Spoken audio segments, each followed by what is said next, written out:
3、2、1。 Di jalanan bersalju Seattle, 1 menit sebelum kiamat, seorang pria bernama Carl dengan celana boxer bermotif hati tengah menggendong seekor kucing berbulu halusnya. Ia mengelus kucing bermata kuning itu dengan penuh kasih sayang, momen kedamaian terakhir sebelum kiamat dunia dimulai. Kilatan energi merah yang dahsyat meletus membentuk siluet kehancuran kota itu saat dunia berakhir. Setelahnya, Carl tergeletak tak sadarkan diri di hadapan pesawat yang jatuh. Carl dan kucingnya terbangun di dunia yang hancur. Ekspresi keduanya menunjukkan keterkejutan. Sebuah tulisan melayang di udara ditujukan kepada para manusia yang selamat. Carl berteriak dengan frustrasi, "Dasar bajingan!" Ia menendang sepatunya dengan kesal, sementara si kucing hanya berdiam di kepala Carl. Carl melompat melewati lanskap bersalju yang hancur, mempertanyakan kehancuran yang luar biasa di sekitarnya. Ia tiba-tiba tersandung dan berguling di salju yang berlumuran darah. Carl seketika tersentak kaget. Ia tertegun sejenak, kata-katanya seolah tertahan di tenggorokan.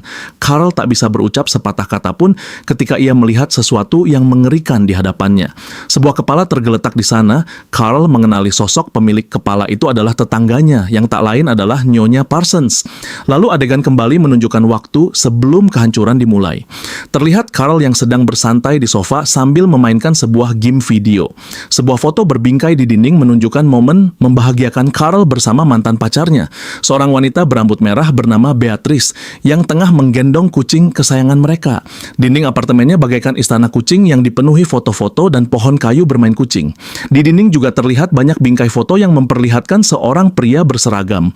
Sementara di sudut lain terlihat banyak tumpukan kotak yang dipenuhi barang-barang milik mantan pacarnya. Carl kemudian bangkit dari sofa, mengakhiri waktu bermainnya sambil menyalakan sebuah rokok di tangannya. Carl berjalan menuju jendela dan membukanya. Seketika udara malam yang dingin pun berhembus masuk. Ketika Carl berbalik, kucingnya pun melompat keluar jendela, mendarat tepat di dahan pohon yang diselimuti salju. Carl yang melihatnya panik dan segera meminta agar kucingnya kembali masuk ke dalam. Si kucing tidak menggubrisnya dan terus berjalan di atas dahan pohon. Carl yang melihatnya menyebutnya dengan sebutan kucing nakal. Carl memegangi kepalanya dan meyakinkan diri bahwa lagi pula itu bukanlah kucing miliknya, melainkan kucing milik mantan pacarnya. Dan ia tak perlu khawatir karena si kucing pasti akan kembali melompat ke dalam. Jadi ini bukan masalahnya. Sementara itu, si kucing masih bertengger di dahan pohon sambil memperhatikan butiran salju yang perlahan turun dan hinggap di hidungnya. Tak lama kemudian sebuah cahaya terang muncul, seakan menyambar turun ke arah si kucing. Carl yang melihat kejadian tersebut jelas begitu kaget dan semakin kesal dengan tingkah kucing itu. Carl bergegas mengenakan jaketnya sambil bergumam kesal bahwa seharusnya ia biarkan saja kucing itu membeku di luar. Carl yang terburu-buru begitu bingung mencari sepatunya, sementara di luar kucingnya tidak berhenti mengiong. Singkatnya, Carl pun sudah berada di luar dan memanggil kucingnya yang bernama Donat. Carl berteriak meminta Donat untuk segera turun dan menghampirinya. Mendengar teriakan Carl yang begitu keras, tetangganya yang seorang wanita tua bernama Nyonya Parsons segera membuka jendelanya dan bertanya ada keributan apa. Melihat Donat yang melompat ke arah pangkuan Carl, Nyonya Parsons bertanya untuk meyakinkan apakah sosok itu adalah Carl. Carl membenarkan dan meminta maaf sudah membuat keributan karena kucing milik mantannya yang lepas. Wanita tua itu mendongak dan berkata bahwa Carl lebih baik hidup tanpa seorang wanita jalang seperti Beatrice, mantannya itu. Namun sebelum Nyonya Parsons menyelesaikan ucapannya itu, sesuatu tiba-tiba saja terjadi. Sebuah cahaya kuat yang menyilaukan muncul, disertai hembusan angin yang begitu kencang. Lalu sebuah getaran hebat mengguncang sekitar. Carl hanya terpaku diam sambil menggendong Donat. Carl yang belum memahami apa yang sedang terjadi diliputi keterkejutan. Sebuah cahaya kuat seakan menerpa dunia. Carl masih berdiri di sana, mempertahankan posisinya. Guncangan hebat seakan-akan telah mengguncang seisi dunia. Carl menutupi cahaya yang menyilaukan itu dengan satu tangannya, satu matanya menyipit, dan satu lainnya mencoba mengintip apa yang sebenarnya terjadi. Sesaat setelahnya, mata Carl membelalak, alisnya berkerut seolah terkejut dengan apa yang dilihatnya. Tanpa diduga, bangunan-bangunan di hadapannya menghilang, lenyap seketika bagaikan tersapu bersih oleh sesuatu yang dahsyat. Kembali ke saat ini, saat di mana Carl menemukan kepala Nyonya Parsons yang tergeletak. Ia masih tak percaya bahwa Nyonya Parsons benar-benar meninggal dan semua orang di gedung lenyap seketika. Carl sulit mempercayai apa yang terjadi. Bagaimana bisa tak ada satupun yang tersisa di gedung tersebut? 1 juta orang benar-benar lenyap. Ekspresi Carl benar-benar diliputi keterkejutan, matanya masih terbuka lebar. Tak lama kemudian, ada sebuah pesan yang tiba-tiba muncul di kepalanya. Pesan itu memberitahu bahwa saat ini semua unsur dunia telah dihancurkan. Carl merasakan sakit di kepalanya setelah kata-kata itu muncul. Ia terus memegangi kepalanya sambil mengerang. Sementara kucingnya hanya menatap dengan khawatir. Sebuah pesan kembali muncul, memberitahukan bahwa setiap manusia yang selamat akan diberikan kesempatan untuk mengambil kembali materi mereka yang hilang. Bersamaan dengan itu, sebuah bola cahaya merah seakan turun dari langit, disertai dengan suara ledakan yang amat kencang. Carl yang terkejut segera menoleh untuk memeriksa apa yang terjadi. Pesan kembali muncul bahwa Bupati telah memilih opsi dungeon dunia level 18. Carl bertanya-tanya apakah dungeon yang dimaksud seperti yang ada di Dungeon and Dragon. Selain itu, dalam pesan juga diberitahukan bahwa perusahaan Boran memiliki hak untuk menyiarkan, memanfaatkan, dan mengendalikan setiap aspek di dalam dungeon. Itu juga membuat Carl bingung, memangnya siapa yang akan menonton. Carl berjalan ke arah sebuah tangga menuju dungeon yang muncul dari ledakan sinar merah sebelumnya. Bagi siapapun yang berhasil menyelesaikan level 18, maka kekuasaan atas planet akan dikembalikan kepada sang pemenang. Carl berdiri di mulut tangga. Ia bergumam bahwa semua orang sudah mati dan sekarang haruskah ia benar-benar turun ke dalam sana? Pesan disampaikan oleh seorang pengamat yang disebut sebagai sindikat netral AI yang dikirimkan ke planet untuk ditugaskan mengawasi pembuatan dunia dungeon. Kedua tangan Carl gemetar, ia merasa tubuhnya bisa membeku jika tidak segera pergi dari bawah udara dingin. Pengamat kembali memberitahu bahwa setelah pengumuman akhir dunia, gerbang lantai pertama hanya akan dibuka untuk manusia, dan hanya untuk 1 jam saja. Seketika Carl langsung mengatupkan giginya, karena ia merasa tak memiliki pilihan lain. Pengamat mengingatkan bahwa jika waktu yang ditentukan habis, maka level tersebut akan diambil kembali, dan semua materi yang tersisa di level itu akan hangus. Singkatnya, Carl telah menuruni tangga dan sampai di dungeon level 1. Sistem memberitahu bahwa waktu yang diberikan hanyalah 5 hari sampai level runtuh. Setelah sampai di lantai dasar, Carl sempat tertegun sejenak sambil membawa donat di pangkuannya. Di hadapan pintu besar tersebut, Carl sempat memperhatikan sekeliling lebih dulu. Hingga akhirnya, ia kembali berjalan menuju ke arah pintu besar tersebut. Tiba-tiba, jendela pesan muncul dan mengagetkan Carl. Di sana tertulis bahwa ini adalah gambaran dari seekor kuatin, spesies yang dominan di sistem Boran. Dengan begitu, Carl diminta untuk mengenalnya karena akan ada ujian. Dengan raut bingung, ia bertanya-tanya apakah kalimat terakhir itu hanyalah sebuah candaan. Carl masih menatap pesan itu, matanya tertuju pada tanda silang di ujung pesan. Seketika pesan itu hilang begitu saja. Carl akhirnya mengerti bahwa pesan itu hanya muncul di kepalanya saja. Jika ia berpikir untuk menutupnya, maka pesan itu akan hilang begitu saja. Dengan tatapan serius, Carl mengerti bahwa mungkin saja mereka yang disebut sindikat netral AI memang ada di kepalanya. Akhirnya, Carl pun membuka pintu besar di hadapannya. Ia mulai melangkah maju ke dalam. Di hadapannya terlihat sebuah lorong panjang yang gelap. Namun secara tiba-tiba, kucingnya menggigit lengan Carl yang membuatnya terkejut. Dengan cepat, Donat melompat dari pangkuannya dan tergesa-gesa melompat ke sana kemari menuju lorong. Carl semakin panik melihat tingkah aneh Donat. Carl yang panik terus berteriak memanggil Donat. Namun tiba-tiba saja pintu besar di belakangnya menutup begitu keras membuat Carl membeku seketika. Angin berhembus begitu kencang dari arah lorong. Sebuah cahaya biru terlihat di sana. Cahaya biru itu terbang di atas Carl dan seolah-olah membentuk sesuatu. Tak lama kemudian, sebuah jendela sistem kembali muncul memberikan ucapan selamat datang dan menyebut Carl sebagai crawler. Carl merasa bahwa pesan kali ini terdengar berbeda dari pesan-pesan sebelumnya. Carl mencoba menyentuh jendela pesan itu dengan tangannya. Setelahnya, Donat bereaksi sama seperti Carl. Carl yang melihatnya merasa bahwa Donat juga bisa melihat pesan yang sama sepertinya. Donat disebut sebagai crawler nomor 4119 dengan nama Putri Donat, berada di level 1 golongan kucing dan belum memiliki kelas.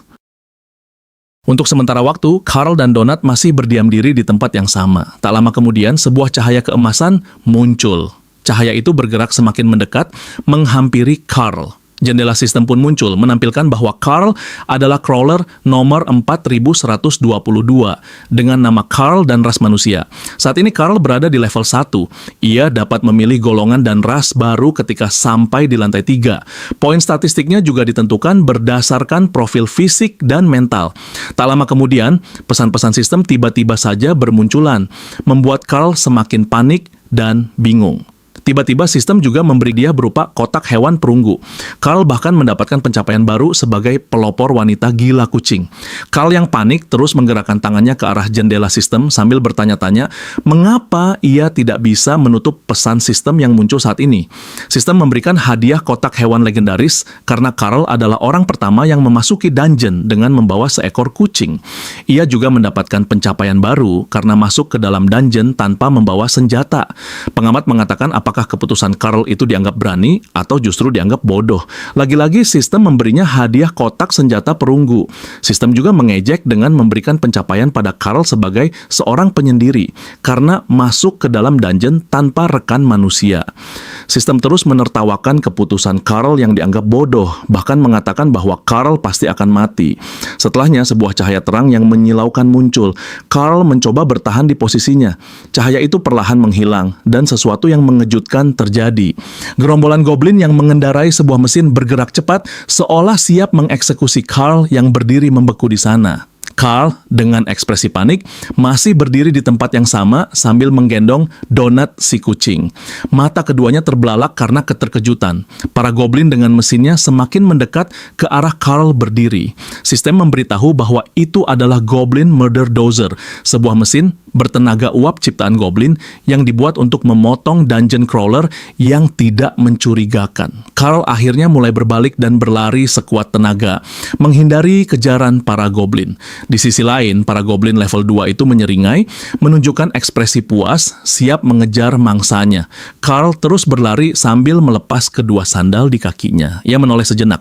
Di belakangnya terlihat goblin engineer level 3 dengan panci di kepala yang terus menyeringai ke arah Carl. Carl berlari dan berbelok ke arah lorong lain sambil berteriak mempertanyakan mengapa ada goblin di sana. Sambil menggertakkan giginya, Carl sesekali menoleh ke belakang dan bertanya-tanya mengapa para alien terlihat seperti goblin. Pelariannya pun berakhir di sebuah persimpangan. Ada sebuah pintu kayu, lorong gelap, dan lorong lain di sebelah kanan. Carl memilih pergi ke arah pintu kayu di sebelah kirinya dengan tulisan Tutorial Guild. Carl dan Donat yang panik segera menggedor keras pintu kayu itu dan meminta agar siapapun di dalam sana segera membukanya.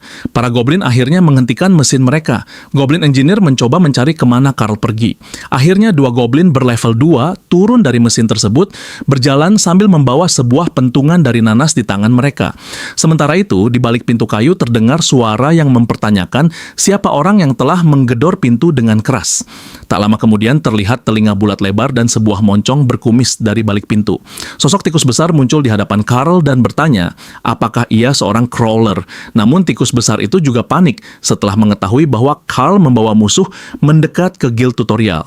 Dua goblin itu berjalan mendekat sambil menyeringai, merasakan ekspresi puas ketika Carl benar-benar terpojok. Tikus besar itu menggumamkan sesuatu. Carl mengernyitkan alisnya, berharap dirinya diselamatkan. Namun kenyataannya si tikus berniat menutup pintu. Ia tidak bisa membiarkan seorang crawler masuk jika musuh berada terlalu dekat, karena itu sudah menjadi aturan dungeon. Seketika Carl yang kesal menggertakkan giginya, tak percaya dengan respons yang ia terima. Sebuah pentungan nanas dilayangkan ke hadapan Carl. Carl bertanya pada tikus penjaga guild tutorial, bagaimana caranya membuka kotak rampasan yang ia dapat. Dari dalam, tikus itu menjawab bahwa Carl harus menyelesaikan tutorialnya lebih dulu. Carl dan Donat yang mendengarnya begitu kesal. Bagaimana aku bisa menyelesaikannya jika kau tidak mau membuka pintu untukku? Ucap Carl dengan jengkel. Tikus itu semakin merapatkan pintu dan menjawab bahwa itu bukanlah urusannya. Carl mengerutkan alisnya setelah mendengar jawaban itu. Ia mengumpat kesal. Dengan mata penuh amarah, Carl langsung memukul goblin di hadapannya dengan keras. Goblin itu terhuyung, darahnya menciprat ke mana-mana. Ketika tubuh si goblin tergeletak, parameter HP muncul menampilkan sisa HP yang dimiliki oleh goblin tersebut. Carl merasa kagum karena semua ini benar-benar mirip seperti yang ada di dalam video game. Rekan Goblin itu merasa panik melihat temannya yang tumbang setelah dipukul Carl. Goblin itu pun memilih kabur menyelamatkan dirinya sendiri. Ia kembali menaiki mesin dan memberitahukan situasi pada Goblin Engineer. Carl menatap tajam ke arah Goblin yang sekarat di hadapannya. Tangannya masih mengepal. Ia sadar bahwa aturannya memang tidak boleh membiarkan musuh hidup di sekitar pintu masuk. Dengan aura yang mengerikan dan ekspresi dingin, Carl mengangkat kakinya lalu menghentakkannya ke tubuh Goblin itu sampai darah bercucuran ke mana-mana. Wajah Carl terkena cipratan darah, tetapi sorot matanya tidak berubah. Ia bergumam bahwa sekarang sudah tak ada lagi yang hidup di dekat pintu masuk. Saat jendela sistem bermunculan, suara tikus itu kembali terdengar meminta Carl untuk membawa kucingnya. Tikus itu memarahi Donut yang memaksa masuk. Ia berkata bahwa dirinya akan dimarahi jika ketahuan membiarkan seorang crawler masuk. Carl yang melihatnya segera memanggil Donut. Terdengar suara gaduh di dalam guild tutorial. Akhirnya, Carl pun memutuskan untuk ikut masuk ke dalam sana. Setelah berada di dalam, Carl menutup pintu dengan rapat. Di dalam sana terlihat tikus besar yang sedang berdiri di depan perapian. Carl memperhatikan sekeliling ruangan tersebut. Ada beberapa pasang meja dan kursi. Carl bertanya apakah ada jalan keluar lain di sekitar sana. Tikus itu menjawab tidak ada. Lalu dengan raut khawatir, Carl juga menanyakan apakah para goblin itu akan terus menunggunya. Tikus itu menjawab bisa jadi. Ia merasa bahwa goblin itu akan meminta bantuan pada kelompoknya. Lalu dalam 30 menit, Carl akan berhadapan langsung dengan satu keluarga goblin. Carl yang lelah terhuyung sampai tubuhnya bersandar di pintu. Dengan raut serius, Carl memperingatkan Donut untuk diam di sana. Namun Donut sama sekali tidak memedulikan ucapan Carl. Lagi-lagi Donut menjatuhkan sesuatu. Melihat barang miliknya yang pecah, tikus besar itu menepuk kepalanya, sedangkan Carl pergi ke ujung pintu untuk melihat situasi. Carl pun akhirnya memutuskan untuk mengendap-endap keluar dan mendekati para goblin tersebut. Baginya, bersikap pasif tidak akan menguntungkannya. Carl segera naik ke atas mesin dan mencengkeram goblin level 2 yang duduk di atas sana. Bagaimanapun, dirinya harus bisa menyelesaikan semua ini. Carl pun melemparkan tubuh goblin itu sampai membentur dinding. Tubuh goblin yang terbentur itu kembali terpental ke depan. Carl mengerutkan alisnya, merasa bingung dengan yang ia lihat. Setelah itu, tubuh goblin tersebut mendarat menancap di atas duri-duri besi tajam di mesin. Cipratan darah goblin itu pun mengenai lidah Carl. Carl merasa jijik dan mencoba membersihkan lidahnya. Perhatian Carl kemudian tertuju pada goblin engineer yang masih berada di dalam mesin. Carl lalu melayangkan sebuah tendangan mantap ke arah wajah goblin tersebut. Namun karena levelnya lebih tinggi dari dua goblin sebelumnya, HP goblin itu hanya berkurang sedikit. Carl akhirnya meninju keras kepala goblin itu sampai panci di kepalanya terlepas. Carl segera mengambil panci itu dan kembali melayangkan pukulan ke arah tubuh goblin tersebut sampai terhuyung. Goblin itu pun terlempar keluar dari atas mesinnya. Meski begitu, Carl melihat bahwa HP yang dimiliki goblin itu masih banyak. Ia pun melemparkan panci di tangannya ke arah kepala si goblin. Goblin itu pun tak sadarkan diri. Carl merenung dan menyadari bahwa menendang hanya akan menghasilkan damage yang kecil. Carl memejamkan matanya, mengutuk situasi saat ini. Akhirnya ia melompat dengan sekuat tenaga, kakinya siap mendarat di tubuh goblin kecil yang tak sadarkan diri itu. Akhirnya cipratan darah memancar kemana-mana. Melihat bangkai goblin di hadapannya, Carl mencoba meyakinkan dirinya agar tidak muntah. Setelah menenangkan diri, Carl kembali menoleh dengan wajah serius. Sebuah kilatan aneh memancar dari mesin dozer goblin tersebut, seolah sengatan listrik besar tengah merambat di sana. Carl yang panik terus saja mengumpat sambil mencoba melarikan diri dan kembali ke guild tutorial. Carl segera masuk dengan napas terengah-engah dan menutup pintu kayu tersebut. Setelah itu, ia memeluk erat Donut sambil berteriak keras. Di luar, sebuah suara keras disertai cahaya terang memancar hingga menembus ke dalam pintu kayu tersebut. Carl menundukkan kepalanya, mencoba berlindung dari apa yang sedang terjadi. Setelah beberapa saat, keadaan kembali tenang sejenak dan kebisingan mulai mereda. Melihat kebodohan Carl, tikus itu bertanya apa yang sebenarnya dilakukan oleh Carl. Akhirnya sistem memberitahu bahwa tikus itu bernama Mordecai, seorang Red Holy Gun, seorang guild master dari Guild Hall. Dia bukanlah NPC petarung, levelnya saat ini berada di 50. Mordekai masih membungkuk dengan sorot tajam ke arah Carl dan Donut. Donut terus saja menggeram ke arahnya, sementara Carl perlahan mencoba bangkit. Dengan aura kebingungan yang suram, Carl akhirnya bertanya apa yang sebenarnya terjadi dan ada apa dengan dungeon ini. Carl memberikan pertanyaan bertubi-tubi kepada Mordekai. Apakah benar semua orang telah tewas? Lalu bagaimana ia bisa melewati semua ini? Dan siapa sebenarnya Mordekai serta mengapa ia bisa berada di sana? Mordekai mengangkat tangannya meminta Carl menghentikan pertanyaannya itu. Ia tahu bahwa saat ini Carl memang kebingungan. Dengan sorot mata serius, Mordekai berkata bahwa ia pernah berada di posisi Carl.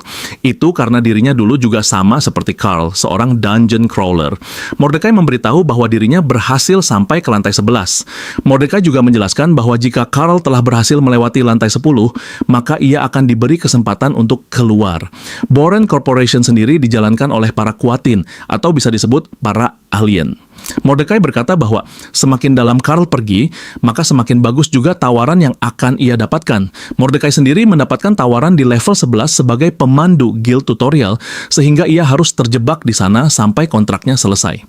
Carl bertanya, apakah mereka semua benar-benar alien dan berasal dari dunia lain? Carl yang merasa terancam mengerutkan alisnya dengan sorot tajam sambil memeluk erat Donut di pelukannya. Ia berkata, apa-apaan ini sebenarnya? Mordekai menggelengkan kepala dan berkata bahwa ini adalah dunia ke-7 atau ke-8 yang ditanami manusia, dan selalu saja sama. Dengan kepala tertunduk, ia berkata bahwa para manusia selalu saja ingin tahu alasannya. Dengan postur tegak dan sorot mata mengintimidasi, Mordekai bertanya, apakah mereka, para manusia, tidak bisa menerima keadaan dan lanjut saja tanpa banyak bertanya. Carl tersentak. Ia masih belum bisa mencerna ucapan Mordekai sepenuhnya, apalagi pada bagian yang menyebutkan bahwa planet ini ditanami manusia. Mordekai semakin pusing, entah bagaimana ia harus menjelaskannya agar Carl mengerti.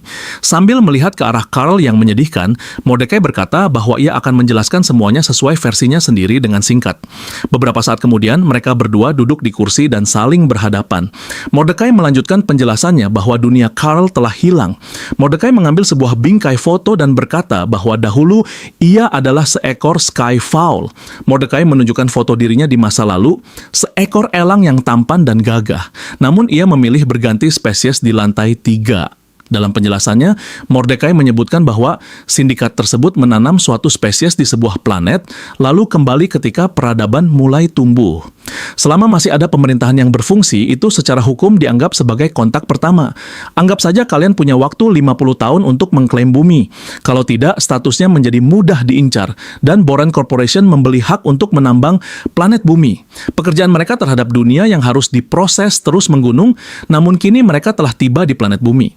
Carl menjawab bahwa sebelumnya ia juga mendapatkan suara pesan mengenai penambangan. Mordekai memberitahu bahwa jumlah material yang mereka tambang cukup dimuat dalam satu muatan saja, hanya sekitar 0,00001% dari total material. Carl tersentak kaget. Ia tak percaya bahwa para alien itu menghabisi seluruh makhluk di bumi hanya untuk sepersekian persen saja. Dengan mata yang menyala, Mordekai menunjuk ke arah Carl dan berkata bahwa yang mereka inginkan adalah kalian. Mordekai menjabarkan bahwa saat ini di planet tersebut telah dipenuhi dengan pintu masuk dungeon. Masing-masing dari dungeon tersebut mendatangkan begitu banyak gelombang baru peserta. Boren Corporation sedang merancang sebuah acara paling populer di alam semesta yang tidak lain adalah Dungeon Crawler World. Mordekai meneriakkan nama tersebut dengan lantang. Seketika, ekspresi Carl berubah. Ia bertanya-tanya apakah semua ini benar-benar hanya pertunjukan semata dan dirinya tidak sedang dalam bahaya. Mordekai memejamkan sebelah matanya dan berkata, "Oh, tentu tidak. Kau bisa saja mati. Di mana letak asyiknya jika tidak ada bahaya?" Dengan tatapan menyala, Mordekai juga mengungkapkan bahwa kematian adalah puncak dari hiburan. Mordekai kemudian melanjutkan pembahasan mereka ke topik utama, yang mana tugasnya adalah menjelaskan setiap permainan pada crawler baru. Mordekai menjentikan jarinya, seketika jendela sistem muncul di hadapannya. Carl memperhatikan dengan saksama, sementara Donut merespons dengan menggerakkan lengan. Mordekai menampilkan sebuah hologram display dan berkata bahwa ini adalah tampilan head-up display milik Carl. Carl diminta untuk memperbesar minimapnya. Tanda hijau menunjukkan posisinya, warna biru posisi donat, dan warna putih adalah posisi Mordecai. Selain itu, Mordecai juga menampilkan menu statistik dan notifikasi milik Carl. Carl memperhatikan dengan serius layar statistik yang menampilkan poin stat miliknya. Carl menyipitkan matanya, alisnya berkerut, dan tangannya menunjuk ke arah layar hologram menanyakan alasan poin kecerdasannya yang begitu rendah. Mordecai memberitahu bahwa kecerdasan menentukan seberapa kuat sihirnya dan juga berapa lama durasinya. Rata-rata manusia biasa memang memiliki poin sekitar 3-5, sementara 6 itu menunjukkan bahwa kekuatanmu sudah sangat besar. Mordecai kemudian menunjuk pada rating. Ia berkata bahwa fitur tersebut sangatlah penting, hidup Carl akan bergantung pada angka tersebut. Carl yang tampak penasaran segera menekan fitur rating, namun yang ia lihat hanyalah poin 0 di setiap menu. Mordecai menjelaskan bahwa penonton memang tidak bisa mengakses lantai 1, tetapi setelahnya para penonton memiliki kebebasan di lantai berikutnya. Loot terbaik di dungeon juga berasal dari donatur. Singkatnya, jika banyak yang menonton, maka perusahaan tentu akan memberikan sponsor. Mereka akan menayangkan iklan selama Carl melakukan siaran. Semakin banyak sponsor, maka semakin banyak loot yang didapat. Boren Corporation sendiri akan menampilkan cuplikan video siaran yang telah diedit 30 jam setelahnya. Bisa dibilang, jika Carl masuk ke dalam siaran tersebut, sama dengan memenangkan sebuah lotre. Untuk mendapatkan banyak viewers, Carl harus tampil menonjol. Jangan hanya membunuh sesuatu lalu pergi begitu saja. Mordecai memberitahu bahwa di masa lalu, ia berhasil mengumpulkan 30 juta followers dan 4 sponsor. Itulah alasan mengapa ia bisa selamat. Mordecai kemudian menunjuk ke atas dan berkata bahwa ia telah mengaktifkan sistem inventaris milik Carl. Boran telah mengubahnya pada musim ini, sehingga Carl bisa menyimpan apapun yang bisa ia angkat selama 4 detik. Mordecai berkata bahwa jika Carl berniat memasukkan makhluk hidup ke dalamnya, maka makhluk itu akan mati. Namun setelahnya, Mordecai tersentak kaget sampai mulutnya terbuka lebar dan tangannya memegangi kepala. Carl langsung panik dan melihat ke sekeliling, memastikan tidak ada bahaya. Tangannya memeluk erat donat di pangkuannya. Dengan ekspresi yang mulai tenang, Mordecai menunjuk dengan rasa tidak percaya bahwa Carl memiliki kotak peliharaan legendaris. Mordecai bertanya, mengapa Carl tidak memberitahunya sejak awal? Carl begitu kesal, matanya menyipit dan alisnya terus berkerut. Dalam pikirannya muncul hasrat untuk memukul Mordecai, namun ia berusaha tenang karena Mordecai berada di level 50. Mordecai menggelengkan kepalanya, tak percaya bahwa Carl sudah mendapatkan sebuah keberuntungan. Seketika hasrat ingin memukul Mordecai naik ke tahap 50%. Mordecai mengingatkan bahwa Carl hanya bisa menggunakan kotak legendaris di tempat yang aman atau aula guild. Setelahnya, notifikasi kembali bermunculan, menampilkan pencapaian baru, pesan, dan juga hadiah yang Carl dapat. Notifikasi itu muncul secara beruntun tanpa henti, disertai pesan-pesan aneh yang mengkritiknya.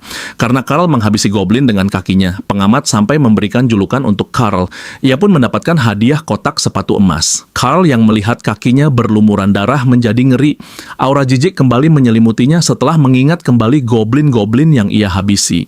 Notifikasi masih belum berhenti. Kali ini sistem memberitahu bahwa Carl telah naik ke level 2. Ia juga memperoleh peningkatan skill dan 3 poin statistik. Kotak-kotak hadiah berjejer di hadapannya. Mordecai memberitahu bahwa setelah Carl membuka satu kotak, maka kotak lainnya juga akan ikut terbuka. Mordecai juga menjelaskan bahwa sekarang Carl tidak bisa pilih-pilih. Carl masih diliputi kekesalan sampai hasrat memukulnya naik lagi ke angka 75%. Tak lama kemudian, sebuah hadiah berhasil terbuka. Itu adalah kotak hewan perunggu. Di dalamnya terdapat sebuah pet biscuit, hadiah lainnya bermunculan, ada 2 botol healing potion, 1 pasang common fingerless gloves, dan juga sebuah tongkat besar untuk memukul. Carl juga mendapat sebuah senjata, yaitu poker yang berfungsi untuk menusuk dan biasa dijadikan sebagai senjata dalam misteri pembunuhan kelas elit. Itulah barang-barang yang ia dapatkan dalam 1 kotak perunggu. Tak lama setelahnya, kotak-kotak lainnya juga ikut terbuka. Di dalam 2 kotak yang baru saja terbuka itu, Carl mendapat 2 buah poison antidote, 100 keping crawler biscuit, dan 20 biji torch. Ia juga mendapatkan senjata peledak seperti 5 buah dynamite beserta 1 buah korek. Carl bahkan mendapatkan goblin pass yang mana itu adalah sebuah tato tato. Pengamat menjelaskan bahwa tato itu tidak bisa disembunyikan kecuali Carl membeli penutup lengan khusus. Carl meringis kesakitan ketika tato itu mulai menempel di lengannya. Pengamat memberitahu keuntungan dari tato tersebut, yaitu tato itu bisa menghapus agresi otomatis goblin dan memberikan akses gratis melalui wilayah yang dikuasai goblin di dungeon. Namun pengamat juga memberikan peringatan bahwa memegang Goblin Pass akan membuat musuh alami goblin, termasuk makhluk kelas peri, memberikan 20% lebih banyak kerusakan padanya. Di hadapannya masih terdapat 3 kotak yang siap dibuka. Carl memandang tajam ke arahnya. Satu persatu kotak terbuka. Carl mendapatkan Enchanted Nightgaunt Cloak of Stoutness. Itu memberikan ketahanan tubuh padanya. Ia bisa kebal terhadap racun dan serangan berbasis S. Di kotak kedua, Carl mendapatkan Enchanted Trollskin Shirt of Pummeling, yang mana semua kerusakan berbasis serangan jarak dekat, seperti stun, knockback, disarm, dan kehabisan napas akan diabaikan. Di kotak ketiga, Carl mendapatkan sebuah cincin bernama Enchanted Toe Ring of the Splatter Skunk. Item itu menambahkan 3 poin kekuatan. Secara tiba-tiba, semua item tersebut langsung terpasang di tubuh Carl. Sistem kembali memberikan pencapaian loot karena Carl memakai sesuatu yang ia dapatkan di dungeon. Kini yang tersisa di hadapannya adalah kotak peliharaan legendaris. Ketika akan terbuka, kotak itu memancarkan kilauan berwarna emas. Namun setelah terbuka, Carl hanya mendapatkan sebuah Enchanted Pet Biscuit. Carl segera memungut Enchanted Pet Biscuit yang tergeletak itu. Dengan sorot meragukan, ia mengernyitkan alisnya dan menatap dalam benda di tangannya tersebut sambil berkata, "Apa hanya ini?" Melihatnya, Mordecai menyarankan agar Carl memberikan biskuit itu pada kucingnya di ruang aman tersebut. Carl yang mendengarnya sempat terdiam sejenak dengan ekspresi ragu. Ia masih memandangi Enchanted Pet Biscuit itu dengan perasaan tidak puas. Carl bertanya, memangnya apa efeknya? Sambil memejamkan mata, Mordecai menjawab bahwa efeknya bervariasi. Cara satu-satunya untuk tahu adalah dengan mencobanya. Mordecai memberikan opsi lain, jika Carl memang ragu, ia bisa menyimpannya sampai tiba di toko dan menjualnya dengan harga beberapa ribu emas. Carl yang akan mengambil keputusan menatap kucingnya yang penuh harap. Wajah Carl menjadi muram. Ia tak tahu harus mengambil keputusan yang mana, namun Donut seolah menunggu jawaban Carl dan mengharapkan sesuatu. Dalam benaknya, Carl tak ingin ada sesuatu yang terjadi pada Donut, karena di dunia ini, Carl adalah satu-satunya orang yang kucing itu miliki. Keraguan lain terlintas, mengingat bahwa Donut hanyalah seekor kucing. Ia tak tahu akan seberapa bergunanya Donut setelah memakan biskuit tersebut. Carl merasa bahwa dirinya tidak akan bisa melindungi Donut. Ia hendak mengambil sebuah keputusan. Namun tiba-tiba saja mata Carl terbuka lebar, giginya bergertak, dan ia menjerit kesakitan. Ternyata Donut yang berharap mendapatkan jawaban memilih untuk langsung memakan Enchanted Pet Biscuit yang ada di tangan Carl. Carl yang kesakitan dengan raut kesal langsung melayangkan tubuh Donut. Namun tiba-tiba saja tubuh Donut seolah tersetrum, bulu-bulu halusnya seketika menegang. Setelahnya Donut sama sekali tidak kembali ke wujud semula. Ia masih saja terbaring lekat dengan lantai. Melihat keadaan Donut, Carl begitu panik dan terus memanggilnya, sementara Mordecai hanya terdiam memperhatikan. Seketika raut Carl berubah, amarah memenuhi dirinya. Ia bertanya pada Mordecai apa yang sudah terjadi pada kucingnya. Dengan tenang, Mordecai memberitahu bahwa itu adalah efek transformasi dan tidak akan ada hal buruk yang terjadi. Jika tidak, guild tutorial pasti sudah memindahkannya. Aura kemarahan Carl semakin membara, matanya menyala dan hasrat ingin memukulnya telah naik ke angka 100%. Mordecai mencoba menenangkan dengan berkata bahwa tidak ada yang benar-benar bisa melukai crawler atau NPC di guild tutorial atau ruang aman. Lalu tiba-tiba saja sebuah hologram muncul. Hologram itu adalah Cascadia. Ia memberitahu bahwa saat ini dungeon telah ditutup dan para crawler yang berhasil selamat dengan memasuki dungeon hanya berjumlah 13 juta. Carl begitu terkejut. Ia tak percaya bahwa jumlah manusia yang hidup sekarang benar-benar sedikit. Namun tak lama setelahnya, Cascadia memberitahu bahwa kini jumlahnya turun menjadi 10 juta orang. Cascadia memberikan informasi bahwa pintu masuk ke lantai 2 tidak akan dibuka sampai episode pengantar Dungeon Crawler ditayangkan sekitar 30 jam lagi. Di posisi lain terlihat beberapa crawler yang berhasil melewati lantai pertama. Beberapa dari mereka juga terlihat memiliki rekan manusia. Setelah mengetahui informasi tersebut, Carl masih menundukkan kepalanya. Namun, tiba-tiba saja ia mendengar sebuah suara yang mengejeknya karena memilih menggunakan jubah yang ia dapat dari kotak. Carl menoleh ke belakang, tepat di mana suara itu berasal. Pemilik suara itu terus saja mengejek Carl. Carl dengan bingung merasa tak percaya bahwa suara yang ia dengar berasal dari donat. Kucing itu menyipitkan matanya dan menatap Carl dengan tajam. Sementara Carl yang dipenuhi keterkejutan bertanya apakah barusan donat benar-benar bisa berbicara. Lalu sorotan menampilkan beberapa keping ingatan milik Donat. Donat teringat saat Carl akan pergi bekerja. Ia selalu meninggalkan Donat dengan televisi menyala. Di saat itulah Donat selalu menikmati waktunya seorang diri dengan menonton film di televisi. Donat benar-benar menikmati setiap kata yang para aktor itu ucapkan. Ia juga memiliki kenangan ketika Beatrice membawanya dalam sebuah perlombaan. Donat berhasil menjadi juara utama dalam lomba tersebut. Beatrice begitu senang dan terus mengelus Donat di pangkuannya. Ia memuji Donat dengan sebutan gadis baik. Keping ingatan lainnya adalah momen kebersamaannya dengan Carl. Setiap malam ia selalu menemani Carl bermain video game. Setelah mengalami kekalahan yang terus-menerus, Carl menyudahi sesi bermainnya dan menurunkan Donat dari pangkuannya. Namun pada akhirnya, Carl selalu membiarkan Donat tidur di pangkuannya dengan begitu nyaman. Donat juga menemani Carl di saat patah hati. Pada saat itu, Carl begitu sedih setelah mengetahui bahwa Beatrice telah berselingkuh. Ia meminta Beatrice untuk tetap tinggal di Bahama, sementara Carl akan menjaga Donat dan membereskan semua barang Beatrice yang ada di apartemennya. Setelah kejadian tersebut, Carl begitu patah hatinya dan tampak muram. Hanya Donat si kucing yang selalu ada menemaninya. Dengan air mata yang mengalir, Carl memeluk Donat di pangkuannya. Seolah kucing itu tahu bagaimana perasaan Carl saat itu. Setelah melihat kepingan ingatan itu, Donat memainkan ekornya dan berkata pada Carl bahwa namanya adalah Princess Donat. Di hadapannya, Carl masih menatap Donat dengan raut keheranan, sementara Donat meminta Carl memanggilnya Princess atau Princess Donat, kecuali jika mereka benar-benar ada di hadapan orang-orang penting. Donat melirik dengan tajam ke arah Carl. Ia masih berbicara dan bersikukuh agar dirinya dipanggil dengan nama Princess Donat. Melihat perubahan yang terjadi pada Donat, mata Mordecai membelalak penuh kekaguman. Dengan penuh semangat, Mordecai meminta agar Carl memeriksa statistik kucingnya. Carl segera mengikuti perintah Mordecai. Layar stat milik Donat pun ditampilkan. Donat memiliki poin kekuatan dan kecerdasan yang melebihi Carl. Ia juga memiliki 25 poin charisma. Buff Enchanted Growth sendiri memberikan efek setiap level tambahan akan otomatis memberi 1 poin kekuatan dan kecerdasan.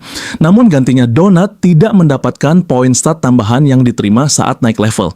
Melihat semua informasi stat tersebut, Carl berteriak kaget. Ekspresinya penuh dengan keterkejutan. Ekspresinya berubah kesal setelah menyadari jika poin kecerdasan Donat berada jauh di atasnya. Carl hanya memiliki 3 poin, tetapi kucingnya memiliki 11 poin. Mordecai memberikan saran agar Donat memilih kelas berbasis Bard mengingat statnya yang begitu tinggi, karena kedepannya Donat akan menaikkan poin kecerdasannya dengan begitu cepat. Carl tampak begitu iri dengan kucingnya. Tak disangka kucingnya lebih beruntung daripada dirinya sendiri. Mordecai kemudian menjelaskan mengenai poin charisma. Crawler sendiri biasanya kebal terhadap efek charismanya, begitu juga dengan guide seperti Mordecai. Namun, tidak dengan orang lain di dungeon. Untuk di lantai awal, poin charisma yang dimiliki Donat sudah begitu besar, sangat besar daripada yang Carl bayangkan.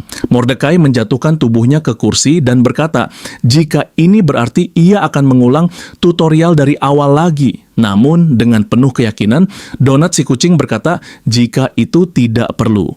Donat berkata jika ia sepenuhnya telah mendengar penjelasan Mordecai kepada pelayannya. Carl tersentak mendengar Donat menyebut dirinya sebagai pelayan. Dengan angkuh, Donat berkata pada Mordecai jika Carl begitu lemot karena hanya memiliki 3 poin kecerdasan, dan itu sangat menyedihkan. Seketika Carl dibuat emosi dengan ucapan kucingnya yang begitu angkuh. Donat sendiri berkata demikian karena meniru cara bicara seorang antagonis di film yang ia lihat. Mordecai yang duduk sambil menopang kepalanya berkata jika ia telah mengaktifkan fitur menu milik Donat. Seketika 5 buah kotak hadiah berjejer di hadapan kucing tersebut. 3 diantaranya berisi tumpukan obor dan healing potion. Setelah 3 kotak perunggu dibuka, kini giliran kotak silver yang akan terbuka. Di dalamnya terdapat sebuah gulungan peluru sihir dan 1 kantung biskuit peliharaan.